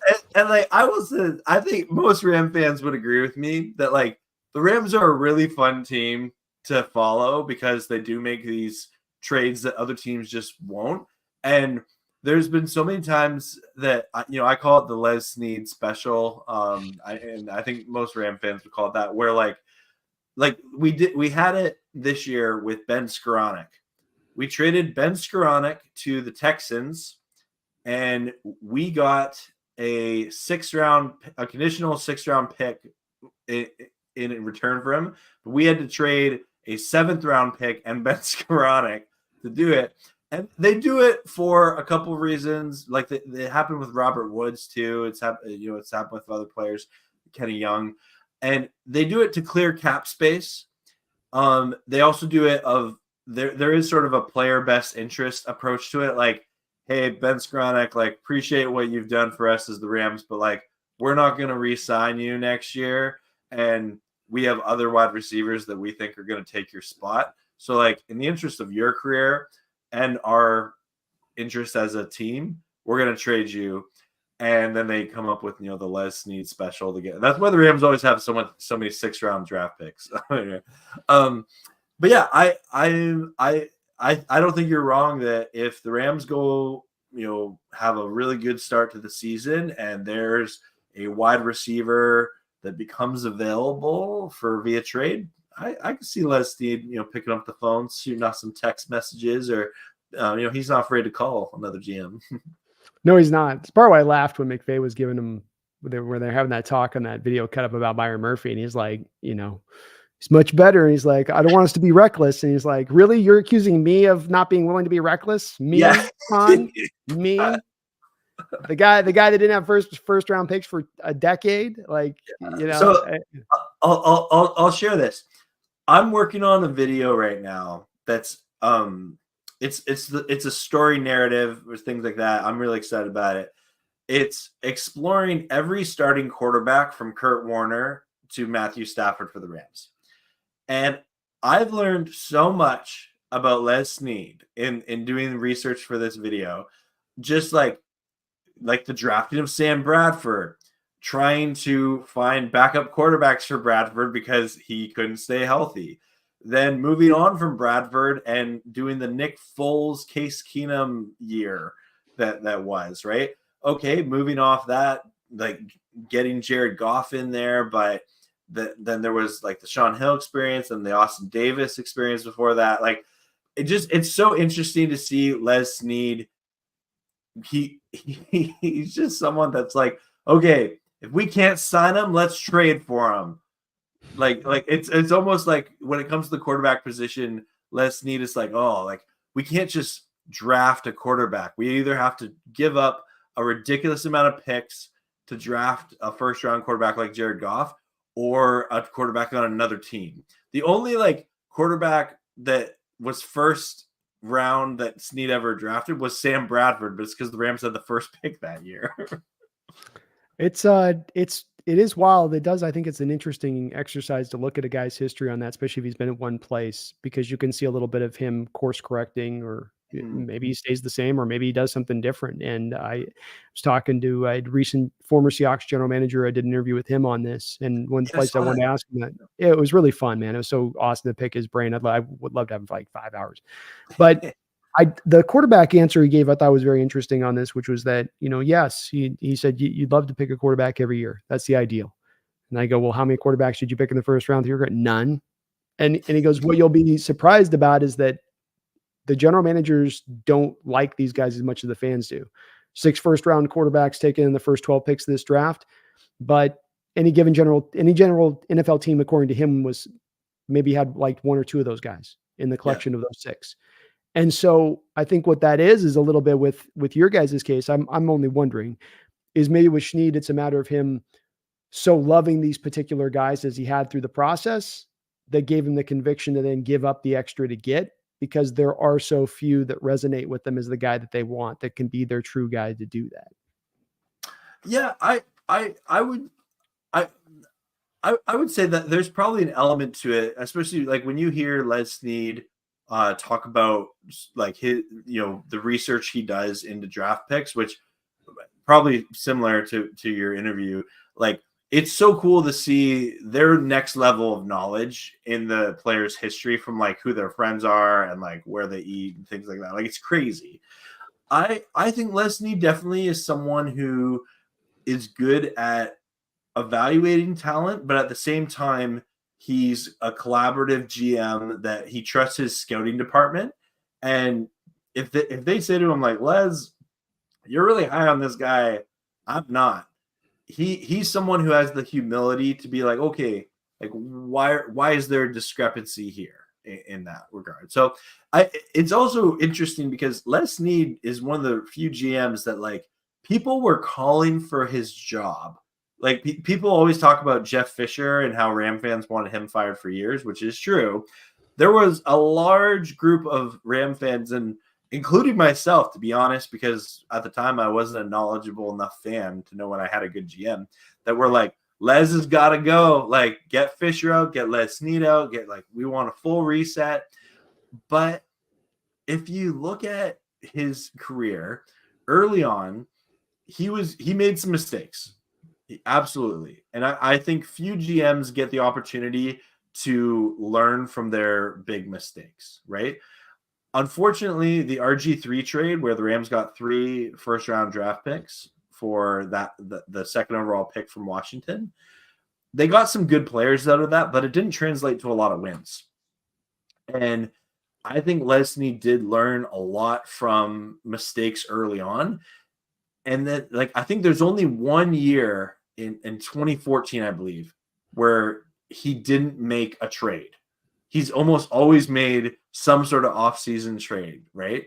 And I think that's just part of his roster building philosophy of like, you need as many pools to pull talent from as possible. The draft is, your primary. Free agency is another one, but it's going to be the most expensive. If you can look for strategic trades, be it something where you're willing to pay just a little bit more than another team's willing to pay, that's maybe better for a better pool to pull talent for your team than the draft or free agency in certain circumstances.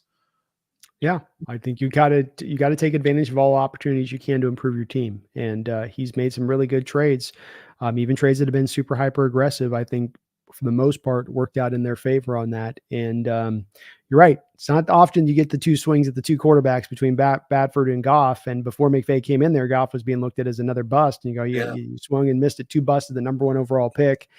It's hard to get out from under that, but it speaks to what he's done in correcting, fixing. It ain't about getting it wrong. It's about fixing the mistakes. What can I do to course correct to now get it right? And he is, with the hiring of Sean McVay, to how he has drafted. You mentioned the 6th-round picks. I think part of assembling those 6th-round picks has been the value and how you develop guys that have been in that area of the draft, and how rare that is in the NFL. It's not easy to find. A lot of these guys are roster fodder at that point for many NFL organizations, but you guys have actually found guys that you can develop and truly make into really good players for your team.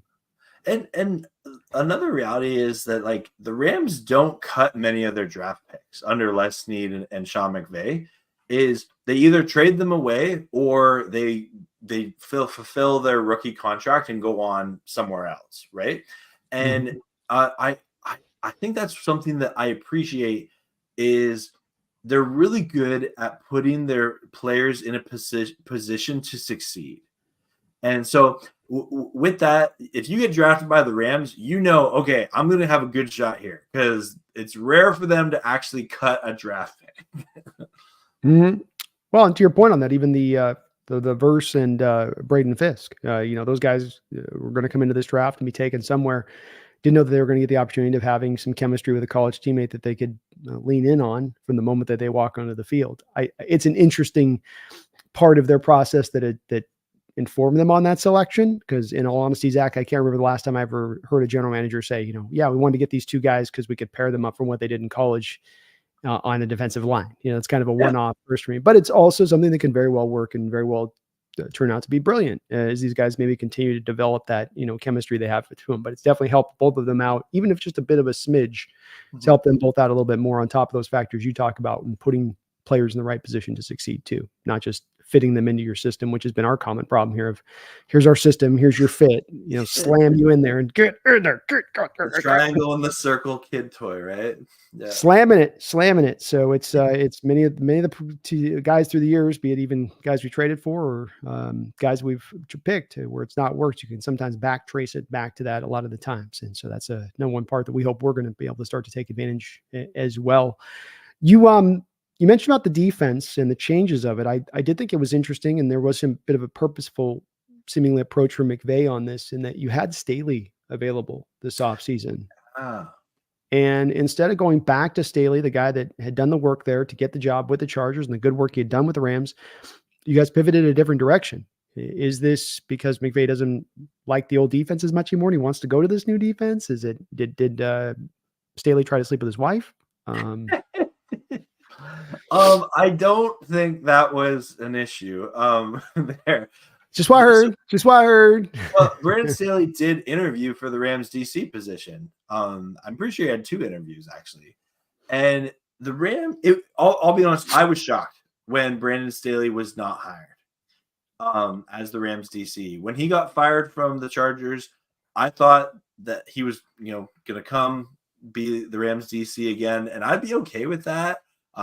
His 1 year as the Rams DC, the Rams had the number 1 defense in the NFL, and he was really good.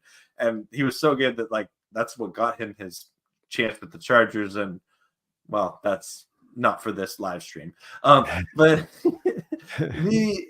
so I was surprised when Brandon Staley wasn't hired. I don't like that he went to the Niners, because I don't like it when anyone from the Rams goes to the Niners. But when Chris Shula was promoted, I was okay with it. I was like, okay, you know what? Chris Shula has been here for 7 years. He's been different positional coaches in different capacities. He's someone that, the people see the name Shula and they're like, oh, is he related to Don Shula? And yeah, he is. He's his grandson.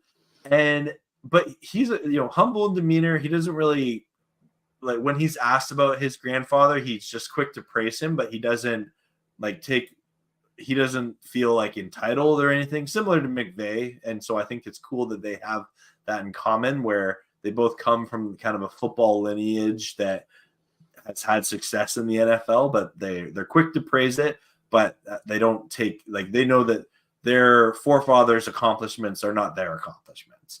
And so Chris Shula as DC, I'm really curious. I think it's going to be a different look defense just based on personnel, and also just he's a different defensive coordinator than Raheem Morris is. So, yeah, I think he rightfully, got hired. I have no issue with the hire.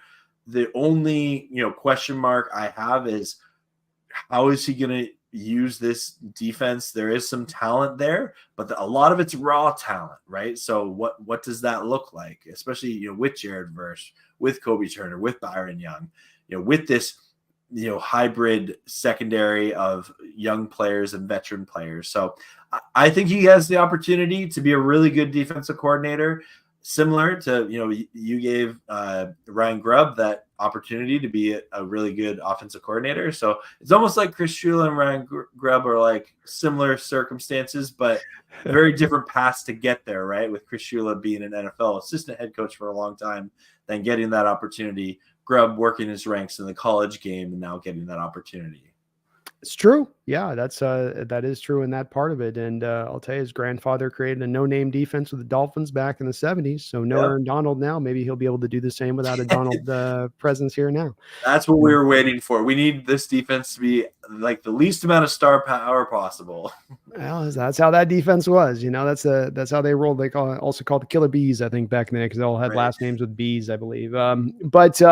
Yeah, it's definitely something that could work. The transition's interesting to see. And I wonder if Staley, if he came in there and Sean McVay went, okay, you don't have Aaron Donald. Go. Blow me away. Impress me. And he's like, well, I'm going to run my coverage use shell and I'm going to bring 7-man boxes and sometimes some. Yep, not good enough. But yes, it is an interesting hour. The one thing I'll say with this, Zach, in Seattle, the recent years, there's been a problem for us when it comes to defense. And I don't know if you can see kind of a common thread if you look at our defense in our approach to the coordinators we hired when we moved on from the old.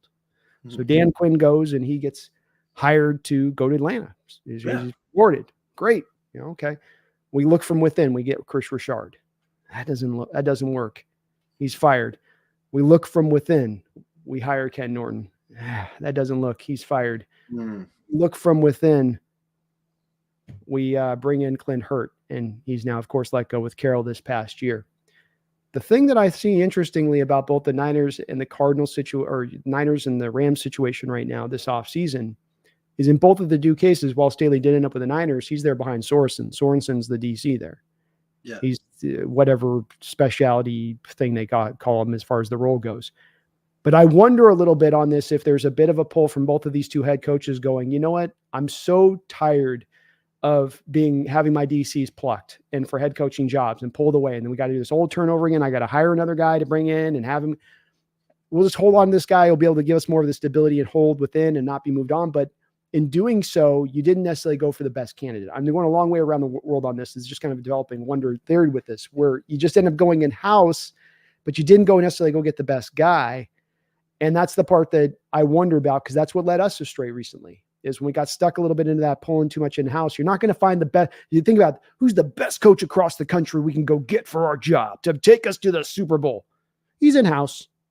And the likelihood of that versus you've beaten the road, you've knocked on every door, you've done. I mean, it's part of what we did with McDonald, of course. I think in landing McDonald, we went through 14 interviews. We were going through all these guys, and you eventually land the best one by really exhaustively going through the whole process to land truly the best one rather than go.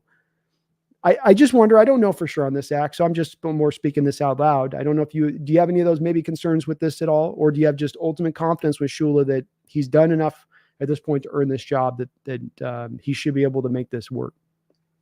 You bring up a lot of interesting points in regards to hiring. Number one, I would say that Sean McVay often, because he is such a relational coach, like when Raheem Morris gets an opportunity to be a head coach, Sean McVay is excited for him. When Brandon Staley got the opportunity to be a head coach, he was excited for him. When Kevin O'Connell got excited to be the Vikings head coach, he was excited for him, right? So, yes, I'm sure there is that element of like, oh, man, my coaches just – I talked to someone in a coffee shop and they get hired as a coach away from me. And like there is that element to it. But I think that Sean McVay is a good enough head coach to realize that's part of the gig is staff turnover. Now, to answer about the promotion of within concerns, I'm not there because the Rams did interview external candidates. But after their process of looking around, they were like, you know what? We have a young defense. We have all these young players. They really like Chris Shula. Chris Shula is, he knows what they can do. He knows a lot of their skill sets. The advantage of hiring from within is, okay, if we believe this guy can be a great defensive coordinator, we think we got our guy in-house. The advantage of, okay, he already knows a lot of our talent. He already knows a lot of our players. There's a little bit less of a learning curve, so to speak, in that regard. So I'm excited for Chris Shula. I think he's earned the right. I think if he wasn't the defensive coordinator for the Rams this year or in the near future, I think he would have been a defensive coordinator somewhere else. Makes sense. It's certainly guys are in the ways up. I mean, that's, not everybody's just picked from the batch of coordinators that are existing in the league. There's going to be guys that come up through. So, and it could definitely work. We've just been burned by it recently. So it's probably, I'm a little extra sensitive to it because it's just like, really in-house again, huh, boys? Yeah. Again, the best ones here, huh? He's right inside the building. Well, and that might have been a Pete thing too, right? It's definitely a Pete thing. It's Pete not wanting to bring a guy. I don't want to, that was a different scenario in your guys' scenario necessarily from this, in that he didn't want to bring guys from the outside that were going to challenge his defense. He wanted essentially a little bit of the yes man of, it's my defense. It's your DC, but I'm basically DC de facto.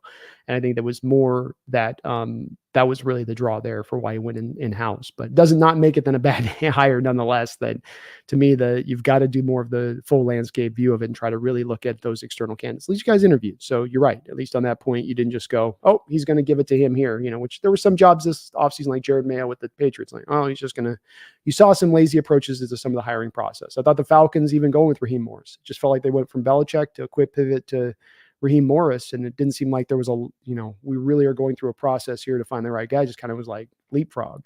Yeah. Again, I don't know if this is the right live stream, but I'm really excited to see Raheem Morris get another shot at head coaching, especially with the Falcons and all they got going on there. Because they've put themselves in a tough spot. They have. It doesn't always make sense to me exactly all of what they're doing there. I think when it came down to it, the Cousins signing is really the big issue above anything else. You could do all of the rest of their offseason, including the Penix pick, and it would make some sense as to what they're trying to do and what they're trying to accomplish. But that one sort of definitely throws a bit of a monkey wrench into it. I honestly think even Raheem Morris being a head coach at this point, I don't necessarily know that he did a lot with that Rams defense. Did he take that further than Staley had taken it, or do they slightly go? Won the Super Bowl with it. Yeah, he did. But I mean, just from a perspective of his individual touch on that and what he brought versus what was already there necessarily, was he doing something defining or different? And maybe he was. I'm not saying that I don't know for one way or the other on this, but it gets hard when you're given the talent. Like he won the Super Bowl with Aaron Donald and Jalen Ramsey on the outside, and you made a trade for Von Miller at the trade deadline, and he had an offense like a lot of defensive coordinators wishes they had a front office that made those. Yeah, I mean that's my thing on it. It ain't that he's necessarily bad. It's also like, but is he really good? Is he doing something? And only people know that more than I do, and only people in the building know that more than I do. But that would be the part I'd wonder on that. First guy like Staley, who had kind of taken them to this new high water mark defensively than they had ever been, when he, as you said, number one defense prior to getting that job. It makes a little more sense that way versus Raheem Morris, who didn't succeed in this first stop. I just wonder about that one with the Falcons, and their direction on that one is a bit odd overall, with that there.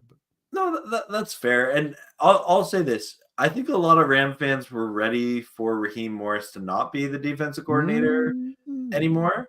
Why is that? Well, the bend but don't break defense. that is kind of the terminology a lot of Ram fans would use. Oh, yeah. It was this weird place where if Raheem Morris's defense is working at its highest level with the Rams, it's generating turnovers, and the Rams, they wipe the floor with their opponents. However, when it's not at that, it's giving teams a lot of sustained drives, letting them into the red zone, and then forcing them to settle for a field goal, or maybe they get a touchdown. And the Rams did have some success with that, but there was a lot of frustration. I think I'm gonna say it was 7 or 8 of the games last year. The Rams gave up an opening drive touchdown or field goal. It was very rare for the Rams to like first drive of the game, Rams are on defense. Oh, okay. Like in my watch parties, like it became a joke of like, oh, the Rams gave up an opening drive touchdown. Who didn't see that coming, right? Like, but then again, like Raheem Morris, there is some things that he does as a head coach that's very very high level football IQ. It's weird. He might do better as a head coach than he did as a defensive coordinator. I don't know, but at the same time, like he's not a smuck. He's not a bad defensive coordinator. He just can be very frustrating at times in some of his play calls. And any Ram fans watching know when Michael Hoyt is put in coverage, and you're like, why is this like 270-pound like edge linebacker, rotational linebacker in coverage, and he'd be covering like George Kittle, and you're like, this is a mismatch. But JSN, I saw a cut the other day. I was looking at for videos putting together where they had him on JSN in week 1 coming across on a drag route, and Hogue picked him up. And JSN beat him. He got the completion. It was like for first down. And I think some of those were the games they were playing with Donald, where you'd have Donald, aligned to like, sometimes they'd line him out to like kind of the edge, and Hogue be on his right. And they wanted to have that tackle basically be left in a spot where he's just blocking air. And then you whip Donald back around on the stunt, and you slant all the rest of the defensive line this way, so to speak, to give him that open gap. I mean, you guys got us a couple times that way, but it also means that the quarterback can recognize the mismatch, like Geno did on that Hope to GSN play.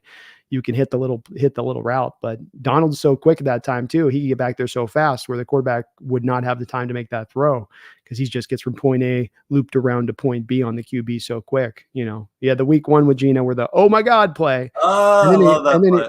And that's off the same backward, that same slant this direction, go this way, drop the guy in the cover. But then you came back again later on the year and hurt Geno, same kind of play where he's flipping around up under through. That's that attacking, that protection scheme stuff of the Hawks last year. When you ran those stack fronts, they gave us so many issues because you could get one of our guys blocking into air and sort of, and meanwhile over here, guys are just getting overloaded, right and left on that side of it. I didn't ask you, what was your favorite pick on this draft? Who was the guy that you liked? What was the best? Just this pick. I just love this pick.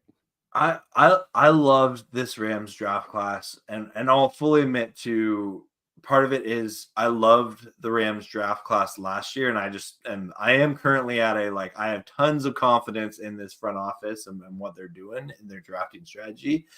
I am going to say though, because it sounds so cliche, but because it's the Rams' first round pick in the Sean McVay era, plus it was a huge need, plus I actually really like him as a player.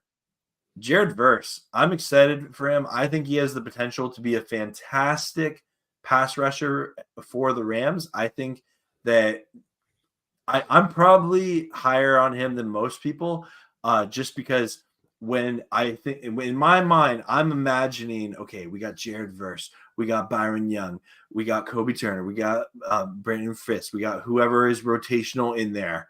But I think that especially the tandem of Byron Young and Jared Verse together, I think that they're going to bear hug a lot of quarterbacks next year. Well, and he was a fun player to watch on college because of him able to do a variety of things. A lot of these edge rushers coming out just have a bit of a one-trick pony nature to them, or they can do this, and if that gets neutralized, they're done. They don't have any counter moves, or maybe the effort isn't good with the motor.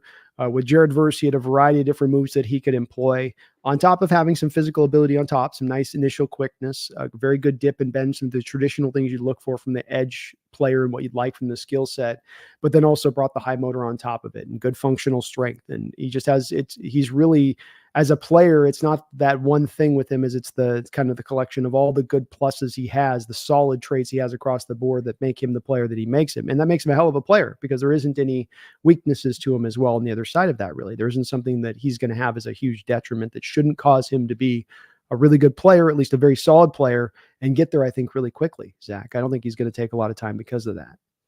And I'll also add to that, something that maybe people don't appreciate is because the Rams haven't had a first round pick, defensive end is one of those those positions where if you get a guy, make him a franchise player, right? Like your wide receiver, your quarterback, your left tackle. If you find a defensive end that's a monster, you want him on your team for his whole career, right? The Rams have never, because they haven't had a first round pick since 2016, they haven't been in a position to draft any of these top tier college, defensive ends. And then also in part of that is really when we had to trade to get Von Miller, and then we only had him for half a season and a playoff run, which no regrets at all. But he ended up signing with Buffalo, and so the Rams have had some production at that position, but they haven't been able to draft one of these young defensive ends, right? They've always had to kind of trade or try and get a rotational player in there. And that's probably just sort of one of the downsides of not having a first round pick, right? Now, in this year's draft, it worked out really nicely when there was just this run on wide receivers and quarterbacks and offensive players. You're like, oh, if you're the Rams in the middle, in kind of the mid first round, you're like, okay, we're going to get a guy. We're going to get a guy. And I think they got a guy. I think that Jared Verse is going to be a great player for the Rams for years to come. Yeah, I think both the Seahawks and the Rams got to benefit from 14 straight offensive players taken off the board. I even think the Colts and who they took with the edge, I don't think Latu was a target for you guys necessarily. I think if it was between Latu and Verse, you guys take Verse. I think that would have been the case for us too. So it really was that we got to benefit from that run. We got to benefit from the Colts and what they did. And that's going to, I think in both of our cases, we'll see where these players top out. It will give us good players. It will give us players that are going to be productive for our teams because we got to benefit from the back of other teams reaching a little more for need, not staying in that value pocket I talked about, which I think your Rams through the majority of this draft in their recent history have stayed into the value-based, spot of things. I think you're right about the edge. There was a purposeful approach to the Clay Matthews season, the Leonard Floyd you brought in. There was definitely a little bit of, we'll try to just do this. And edge is tough because you draft these young guys. Sometimes it takes them some time to develop. Darrell Taylor for us, we're still waiting on him to fully develop. Derek Hall, second round pick, gave us nothing the first year. Boye Mafe, nothing in the first year. And I think when you were the Rams at that time and you were in sort of a Super Bowl run era, you didn't really want to draft the guy that you're going to have to maybe wait a little bit on. But now because you're not, even though you are a potential Super Bowl contending team, maybe there's more feeling of we can be a little more patient developing in our approach with these edges. And that says something. You got 9.5 sacks out of Young last year. So yeah, didn't have to wait a whole lot on that development. Well, people Byron Young has become one of my favorite players on the Rams just because I love his story of he was working at a Dollar General at one point and found his way into Tennessee and then becoming an elite edge rusher in his own right, and the Rams were able to draft him. I did not think he was going to have that year. He was rough coming out of Tennessee. He had a lot of natural first step quickness and explosiveness. And you liked how he could create the power from the explosiveness, but he also didn't have a lot of room pass rush moves. There was two things that's the thing I was talking about. He called upon two things. So him having that success in that first year with still a lot to be able to grow in his game should only embolden Rams fans to feel like he's going to be able to improve beyond that. Because it's hard for these rushers, second round guys, man. I did a look at last 7-8 years and looking at specifically second round edges, Zach, because I had an instinct about this and it was confirmed, which is that for some reason throughout the first round edges, second round edges going back to 17, they're 2-3 sacks a year at the most. And I'm talking to a man just down the line. So that kind of year to have a 9.5 season sack pop, it's not just a thing that you get once a year, a second rounder off the edge pops that kind of year. It's once every 6 years, you get a guy that actually pops into that kind of season with that kind of productivity as a pass rusher from second round edge rushers. And I looked really deeply at it. Look at interesting. Thanks for that. Huh. Yeah. Well, look at us at Darrell Taylor first year, didn't play. Boye Mafe first year, 2 sacks. Derek Hall, these are all second rounders. Derek Hall, second rounder, did nothing but 2 sacks for us last year. So it's been even the proof does. But yeah, if you go look at all in recent years, it's even fun maybe to do a video on is how much of an anomaly he is versus the rest on that, because they don't come close to those marks. 4 sacks is the best that you can find. and he's more than Interesting. doubling them. Yeah, I'm definitely going to take a deep dive into that. That's really cool. Huh. Yeah. So Byron's going to be a player. He is going to be a player. Are you buying in that the NFC West is going to be? I know a lot of people love their AFC North. I don't. They're strong, but I think the NFC West very likely has a strong possibility of being, if not the strongest division in football, in contention for being the strongest division in football next year. I'm on that train. Absolutely. I am convinced the Cardinals are going to be better. I know a lot of people like to dunk on the Cardinals, but I think they'll be better with Kyler Murray and company coming back. Yeah. But I think this Seahawks team, valid questions there, but the talent is there to be a really, really, really good competitive team. Are they vying for the division or playoffs? We'll see. We'll see, right? You never know. That happens each and every year. There's always surprises.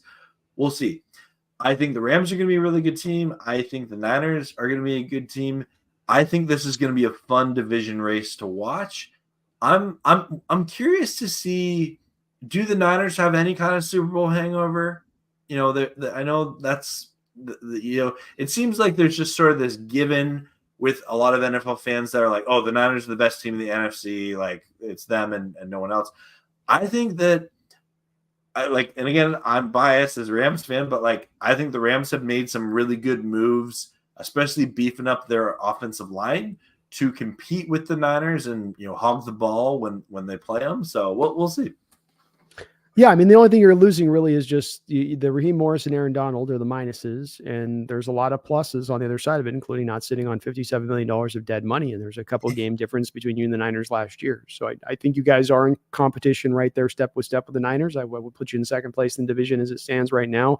I think we have the potential to, in both of your guys' cases, overtake you from a talent standpoint, but it's all about this new coach and how fast that stuff can onboard that will determine that, and it's hard to predict. It really is.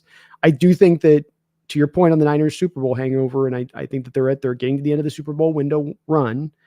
And I think that does mean that there's a little more of a precarious hold on things, right? You have a 36, 37-year-old Trent Williams starting. If Trent Williams goes down first game of the year, what does that do to the Niners season?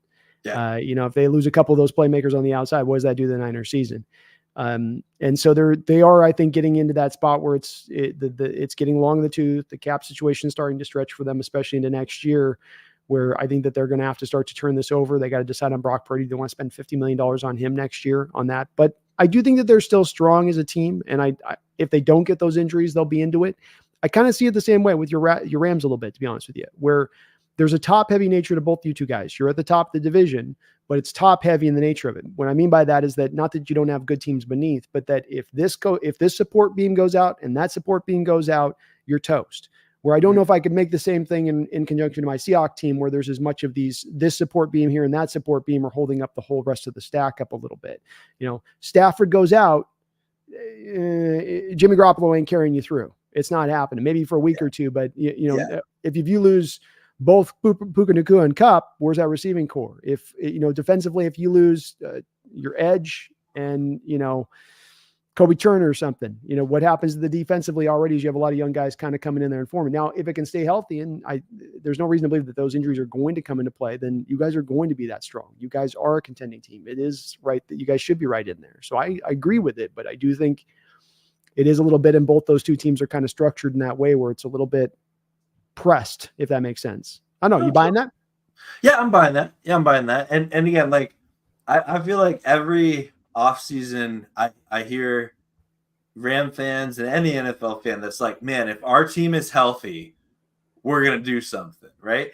Mm-hmm. And there's an argument that when the Rams won their Super Bowl, they were the healthiest team going into that playoff, especially in the NFC. Health is wealth, right? And especially if you have a team that you're looking healthy after your bye week and in the latter part of the season, look at a team like the Bengals last year, right? A lot of people looked at them as Super Bowl contenders.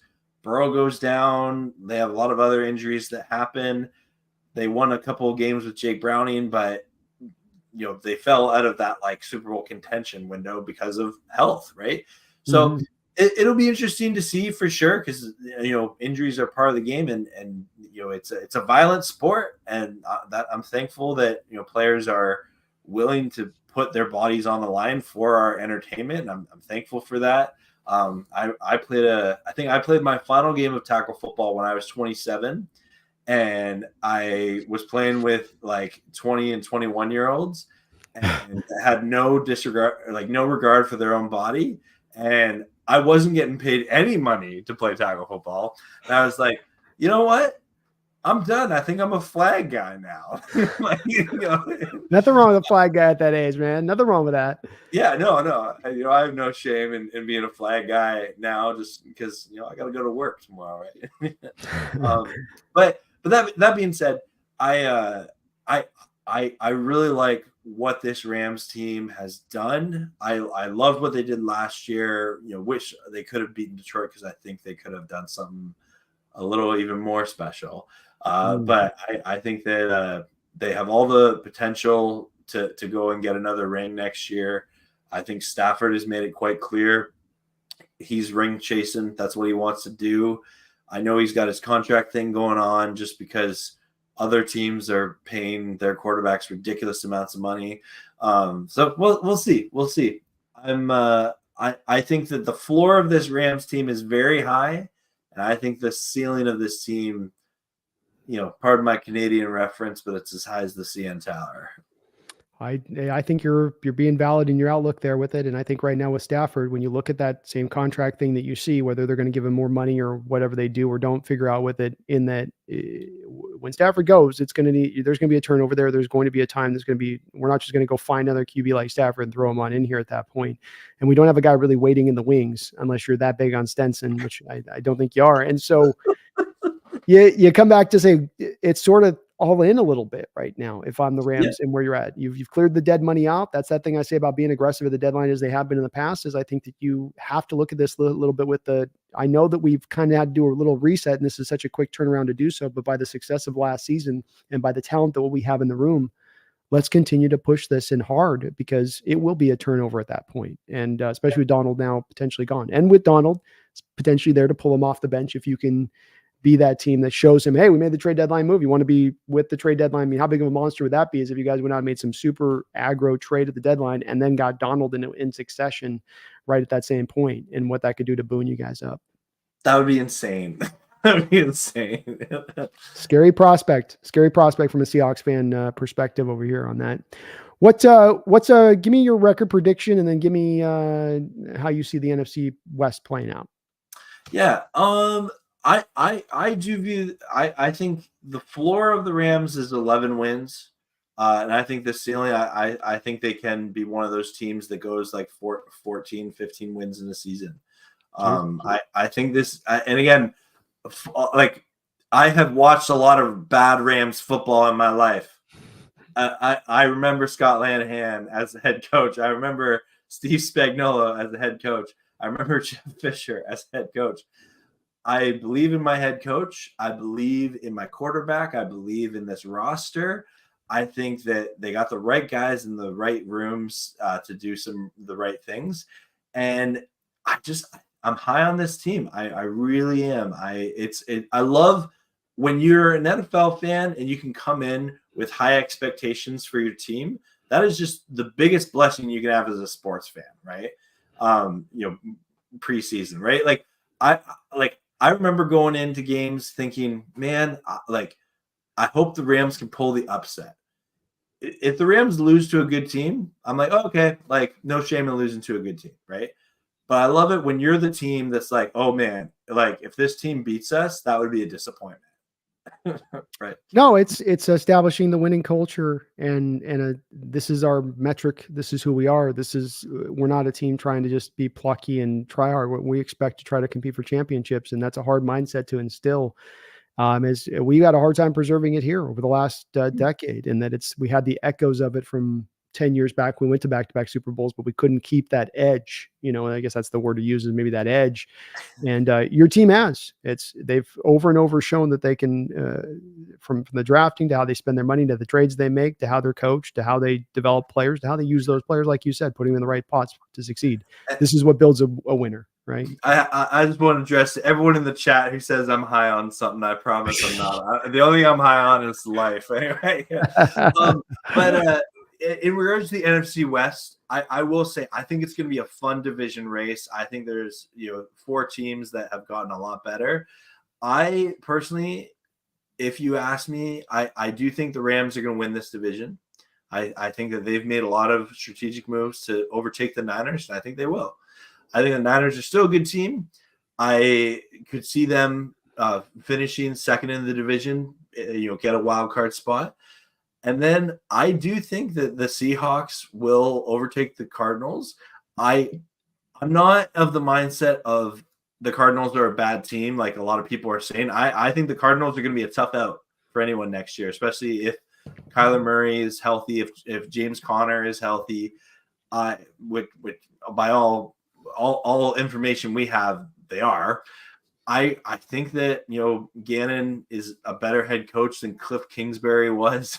So I'm excited to see what the Cardinals bring. I don't think that they're going to necessarily make the playoffs this year, but I think Cardinals will be in that 4th spot, but they'll be a tough out.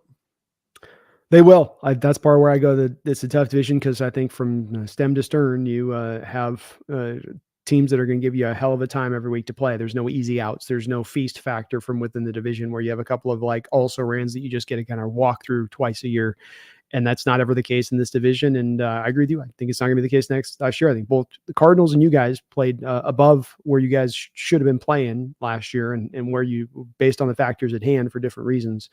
And that only should make everybody feel like that they're going to be even better this upcoming season. So it's going to be a dogfight. What stands out to me too, Zach, is I think it's going to be Smash Mouth City in this division. The Cardinals went and took Benson in the 2nd round as well.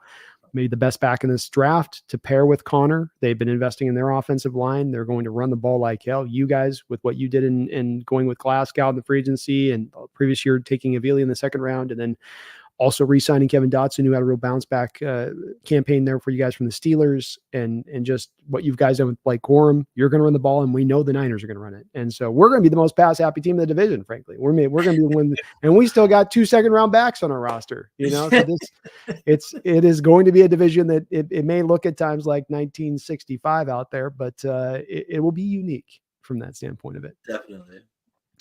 Well, any final thoughts from you on this upcoming year, or anything as far as these kind of what we're looking at this season?